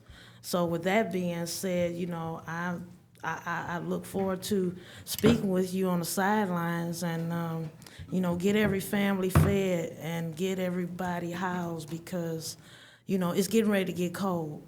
I'd love to volunteer and see what the warming stations look like, because I can't hold anybody in capacity in my apartment. It just won't happen. But if we all get together, and people over power is important to me. People over power. Because again, you would not sit where you sit if it wasn't for me.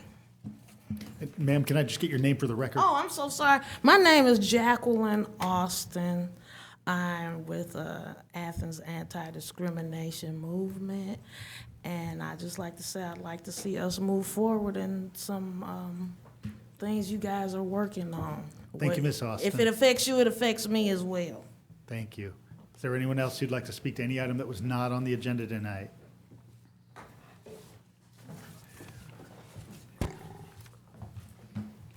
Hi, Alan Jones. I think this is my first time double dipping, so I celebrate that. But I live in John Culpepper's district and want to speak about that district, which is Timothy Road and the Timothy Road shared use path that was on the TSPLOST agenda and did not get funding, at least recommended by the board. I did speak on this last time. I did want to clarify. I started at the beginning, mentioned that you guys had spent $2 million to plan this path, and then toward the end, my mouth got excited, and I said $200 million. So I'm just going to take that one back. But $2 million that you have spent, not just allocated, but spent to design, to get architects or whomever this is to spend lots of time and citizen time to plan this from the end of Timothy all the way to the end of Mitchell Bridge, 7 miles. We have funded 1 mile of that currently, and I know Mike had to step out, but he was a big part of that, and I appreciate that. But we have the Berkeley Hills to Skyline section that should be going in next year. That's going to be great, but that does not get the people from Berkeley Hills to anything that they could use by bike, because it's a little bit far to walk from Berkeley Hills to get to other things. So what we put the multi-use path in, that was the plan. Connect it to Epps Bridge, connect it so they can get to the groceries there, that they can get to Walmart, that they take it a little bit further next time maybe so that Timothy Elementary is included. We submitted 5 projects for the Timothy shared path. None of them got any love from the commission choices for the TSPLOST selections. So whether it's reallocating some of the money or allocating some money from the money that you pre-designated, please consider that. This is for the west side. The west side didn't get anything. The west side does not have city sewer. The west side does not have city trash. All the west side really gets is city homeless. John, please do something. Stand for something, champion something, do your job, represent your district. You have really done nothing. Today you spoke for 37 seconds, which might be close to a record. Please, use your words. And for the rest of you, geographic equity with these TSPLOSTs is important. Everybody contributes. Everybody should get something from them. It shouldn't just be the commissioners that speak the loudest. There are already enough people running for mayor. I don't think you need another one. Thank you, Mr. Jones. Is there anyone else here to speak to any item not on tonight's agenda? All right, we'll go ahead and move behind the rail. I've got a couple items of input. We'll hear from the manager, the auditor, the attorney, and then the commission. 3 quick items tonight. Do want to thank Commissioners Thornton and Fisher who came out to the ribbon cutting at the 190-unit affordable housing complex immediately adjacent to what we colloquially know as the Space Kroger on Highway 72. They are completely leased. There's 60% AMI LIHTC project. 3-bedroom unit is $1,350 a month, significantly less than you're going to pay at a market rate development.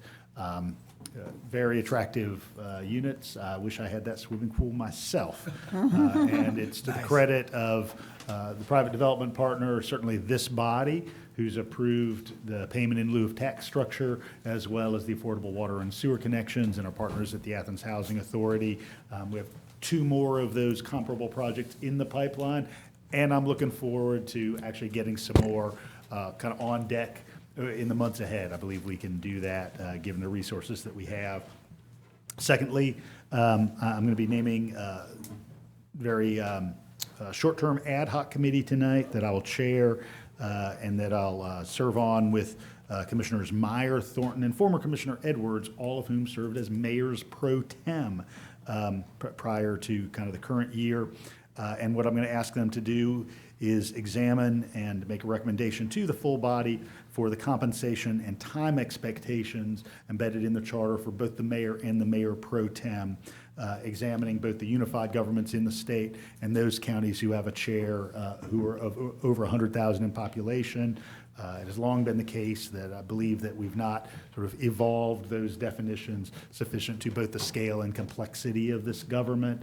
Have the great benefit in this job of interacting with peers across the state and across the country. And for the good of all future mayors and mayors pro tem, I just want us to modernize our expectations. Third thing, I want to apologize to the Neely family. I do know that very recently they attempted to get into their private cemetery that you have to access through Athens-Clarke County property and had challenge in doing so. I'm sorry that that was the case. And I do appreciate management and leisure services staff working so quickly with them to ensure a permanent situation in which they won't face the same challenge. Thanks everybody for sitting down with the Neelys. I'm going to go ahead and begin with Commissioner, actually I'm going to go ahead and turn first to the manager. Anything tonight, Mr. Manager? The only thing I wanted to acknowledge was, obviously, as you all know, we had a missing person case a week or so ago, and sadly that didn't end the way any of us had hoped that it would. But certainly want to acknowledge the work that was done by the folks involved, and that was the police department, the sheriff's office, as well as the fire department, and a number of volunteers. They mobilized very quickly, and if you remember how miserable the weather was over those couple of days, they were out doing all that they could with it. And so, again, even though it didn't end the way any of us would have hoped, I certainly want to acknowledge their efforts in trying to bring that to a successful conclusion. So, thank you. Thank you for the efforts of everybody on staff, and I know folks were working overtime to try and resolve that challenge. Mr. Nothing from the Attorney? No. Anything from the auditor's office? No report. All right, begin with Commissioner Thornton, and then I'll have us close with Commissioner Davenport, who will adjourn us. Thank you, Mayor. I was going to talk about the ribbon cutting, so I scratched that since you got it covered. I will say what was significant, that it's 100% occupied in 120 days, and there's a 700 application list. Waiting list. 102. So that speaks to how badly we need affordable housing, and they're beautiful. They're beautiful. I wasn't at the last meeting, and but I did hear about people concerned about Pinewood and the dirty water. And it bothered me a little, it bothered me a lot, because I have been working and talking with one of the owners for over a year. I didn't even know maybe 2 years ago, when I think Commissioner Taylor and Commissioner Fisher told me about it. So that's been almost 2 years now. So it really kind of bothered me that this came up, because I thought things were working out. But I did ask the owner to send a detail, and he has been working. Let me be clear, he has been working. But I asked him to send a detailed list of everything that they've tried to do to our manager and county manager, assistant manager. And I am so pleased that, you guys have taken it up and are looking into what we can do to help fix this. It definitely is going to need our help, but it's going to be difficult. But they are working very diligent. They've been working very diligently. I don't think that came out with some of the folk that spoke. One of the biggies is fire hydrants. That area does not have fire hydrants.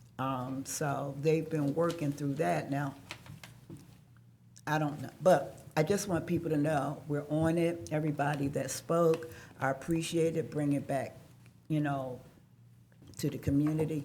I think that is awesome. My other thing, I want to holler out to the police department and the sheriff's department for their awesome job they did with the Halloween events. I didn't go to the police. I think Commissioner Fisher went to that when I went to the sheriff event. And I think seeing our police, our public safety staff in these community events helps promote morale. Bless you, bless you, bless you. Promotes morale. So I wanted to because that's something they don't have to do, but I do think it's good for community and community morale. And the last thing, I've already briefly said it, but I'll say it again, is, Mayor, I would like to see what it would take to get Thomas Lay designated as a historical designation. I'll leave that to you, or we'll all work together on it. But I think if it's not core, it's going to be something else. So let's go ahead and solidify and make sure those institutions, those buildings that are historic in the black community remain. I hate it when I stopped going on those tours when Rosa Thurmond was doing them, and she would say, well, this was where the black barbershop was at, and this was where the black grocery store was at. Everything was. So I do think that this would be a good step to start with Thomas Lay. And we don't want to lose it no matter who the new neighbors are around that area. Thank you. Yeah, I just have one thing, and that is that District 8, we're going to have a town hall next Monday, November 10th, from 5:30 to 7 over at the Firehouse 7 on Barnett Shoals by the vet school. And by East Side residents, I don't know if it'll solve anything, but we have someone from Georgia Power coming to talk about the outages that happen all the time. Our new county manager will be coming and then as well to introduce himself, and I have a little update on the future land use map in East Side Development and our upcoming TSPLOST 2026 projects. Yeah, is there a way, there was a lot of conversation about affordable housing. Can we get a report on the number of affordable housing units that we have brought online in the past 12 months and then what's approved already? Because, y'all talked about the development, the ribbon cutting that you had last week was affordable housing. And I don't know if everybody was aware of that. It'd be nice to see the number of units that we've got that have come online and that we've got approved. And, with that, we've got money that we've put aside for affordable housing, but we're having trouble with the avenues of how to spend that money. And I think we need to come up with, we can't just tell developers to build affordable housing when the numbers don't work for them. So we've got to come up with creative ways for developers to use that and be able to use that money to create more affordable housing. This project that we talked about today, core project, is going to create money that's going into that affordable housing fund, and we need to make sure we have ways to build those units. I think the core development project is going to be a positive thing for this community. It is going to give some money for that affordable housing fund, but it's also give us the sewer capacity we need for other things downtown. And I hope that we can get all the questions answered and we can meet the timeline that they have proposed with the zoning, the rezones and all that to move it forward. But I want to make sure we get the questions answered for the community and the commissioners that are on, that are here that have some questions about it. Thanks. We'll update what was presented. I think August was the reference with it. So, and that was tied back to the housing affordability implementation strategy. So yes, we'll update those numbers. Thank you. And our GIG meeting that's coming up November the 10th, Yep. there's going to be some recommendations and numbers presented at, and it's, all of our meetings are open. All of them are open.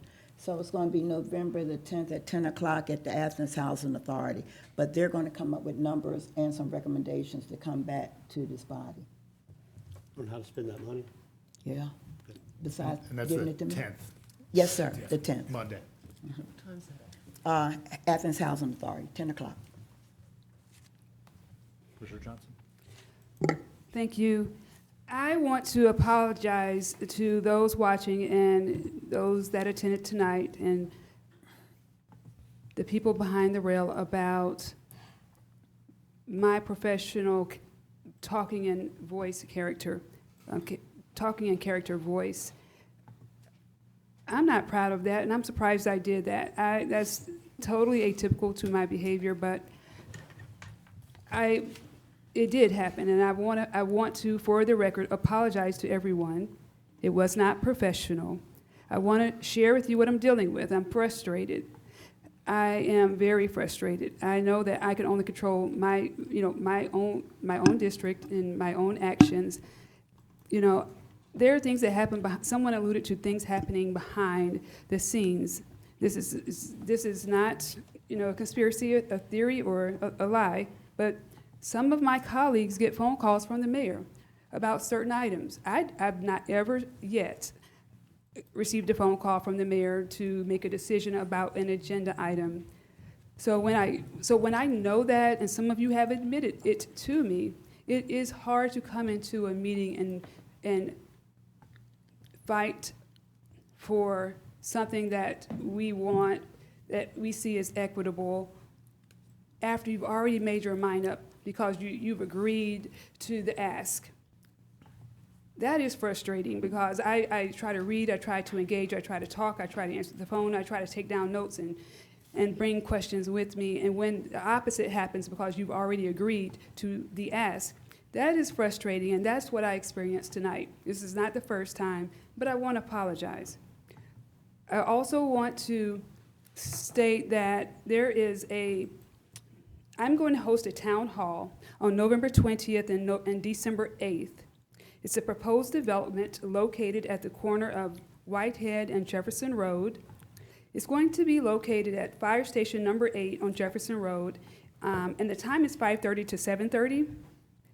And additional information will be provided on my social media pages later this week.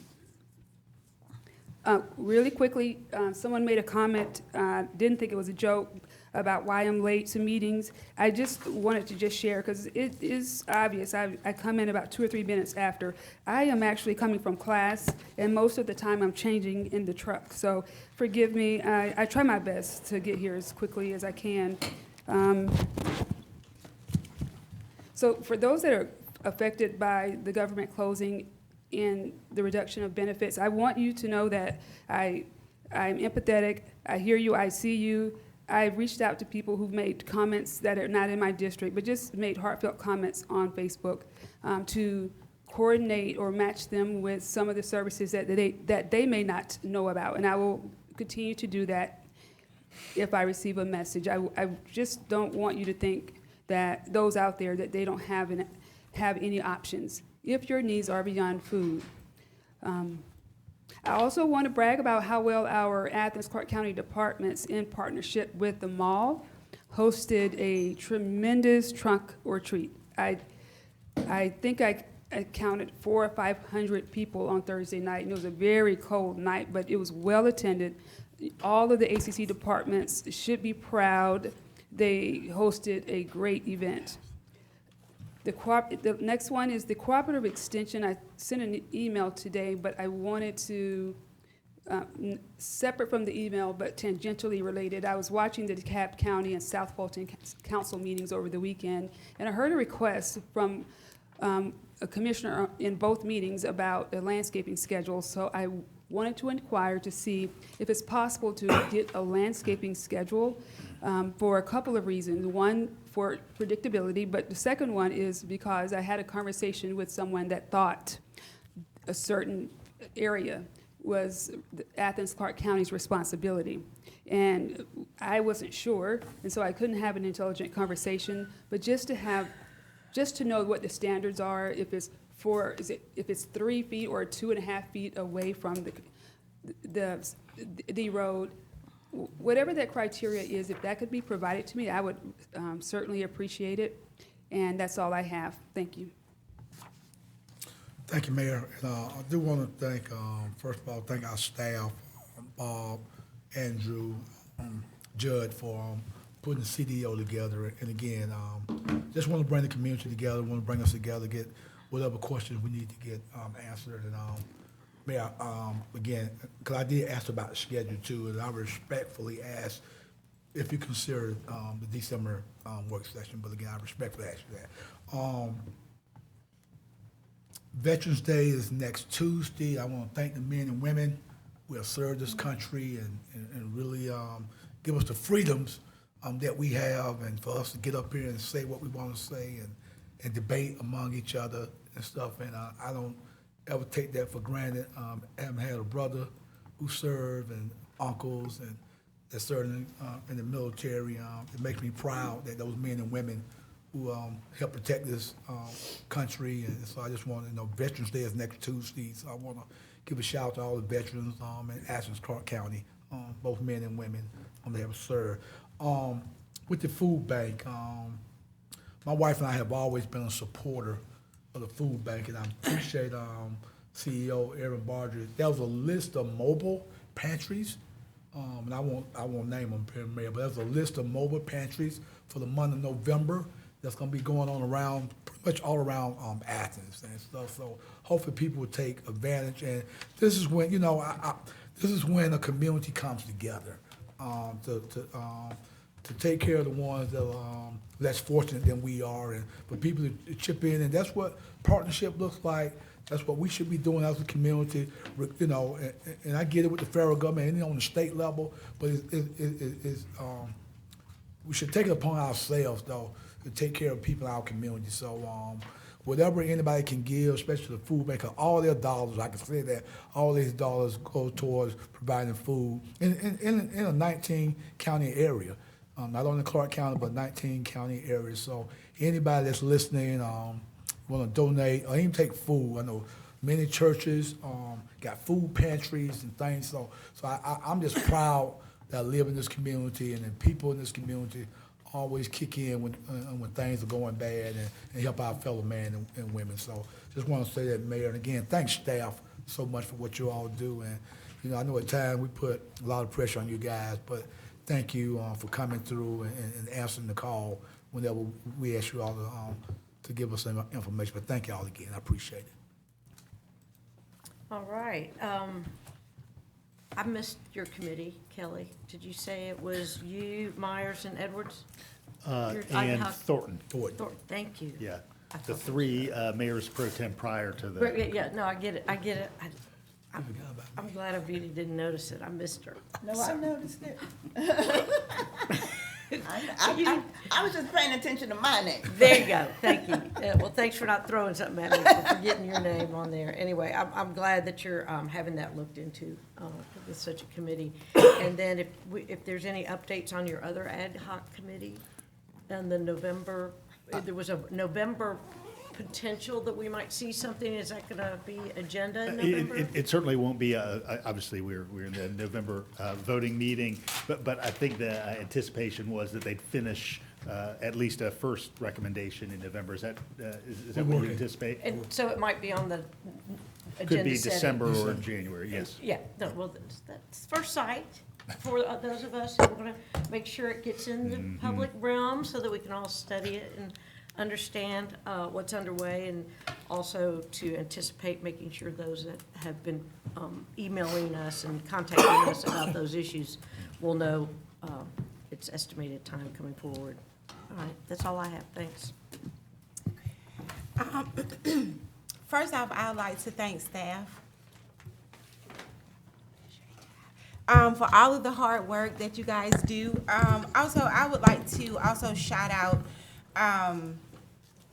Sheriff Williams for the Trunk or Treat Fall Festival that they had. It was so awesome, and the commissioners had like special parking, so we didn't have to.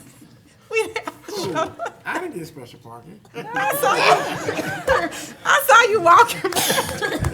I started to blow my horn, but that would right. We had so much fun, and it got cold, but it was awesome. A lot of families, so awesome. I would like to shout out the people in Belonging. They had 400 cupcakes at a cakewalk, and the children, they were so excited about the music that, you know, they just gave them cupcakes. So shout out to people in Belonging. You guys are the real rock stars. My kids was hyped up. I also want to shout out the police department. Thank you, Chief Salters, for and Manager Cole. Can I call you Bob? Yes, you can. Okay. Please do. Okay. Bob, for keeping in contact with me with Miss Lily being missing. Me and Miss Lily worked at Walmart together. And so, yeah, I know her family really well, and so it's very unfortunate. But thank y'all for keeping in contact. That's all I got. Yeah, that's all I got. I want to reiterate the request for a list of our affordable housing units that have been built recently or on the way or are funded. And I know not everybody wants to read a whole giant sheet of text. If we could somehow get something formatted similar to how the food bank has formatted the information that they gave us. A one-pager, maybe with a list on the back. A lot of people digest stuff better in graphic form. It would just really be nice to have something that we could share with our constituents to let them know the hard work and the tremendous amount of dollars that are going into this effort. We kind of got a late start, and we have been trying to get ahead of the ball.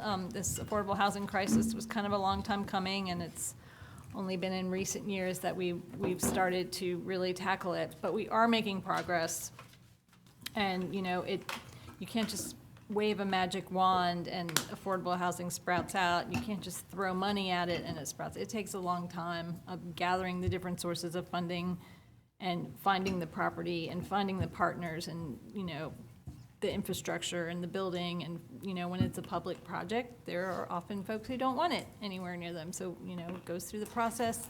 There are a lot of hurdles to overcome, and we have had some success. I think we need to tell that story better, tell that story better so we can hopefully attract more. So yeah, if we can get a nice, palatable, pretty picture version of the work that we've been doing and ask everybody to revisit that strategy, that plan that I think we spent like $250,000 on it, and it went through a year of public input and meetings to get it out there. So we do have a plan. We have been trying to execute that plan. We just need to tell our story better. We definitely need to do more work, but we also need to tell our story better. All right. Parent compensation study and step plan, where are we on that? And space allocation. Movita Thornton's having a brunch with Bob this Saturday at, I'm surprised she didn't mention it. Is Bob on the menu or? Bob is the menu. That's what I'm wondering. 11 o'clock at New Grove, and that's in Winterville. Just want to thank the police department and the sheriff for the awesome trunk or treat. It's a great community event. Welcome, Christine. God bless her. Happy, it's a little early, but I'm going to just throw this out there. Happy birthday, Mayor. Happy Thanksgiving. And thank the Northeast Georgia Food Bank. And thank all the vets. Motion to adjourn. Is there a second? Second. All in favor, please say aye. Aye. Any opposed? All right, at 8:40, we are adjourned. Way we go. Kelly, Andrew, Mayor Pro Tem, step here. work session on your birthday? Step here.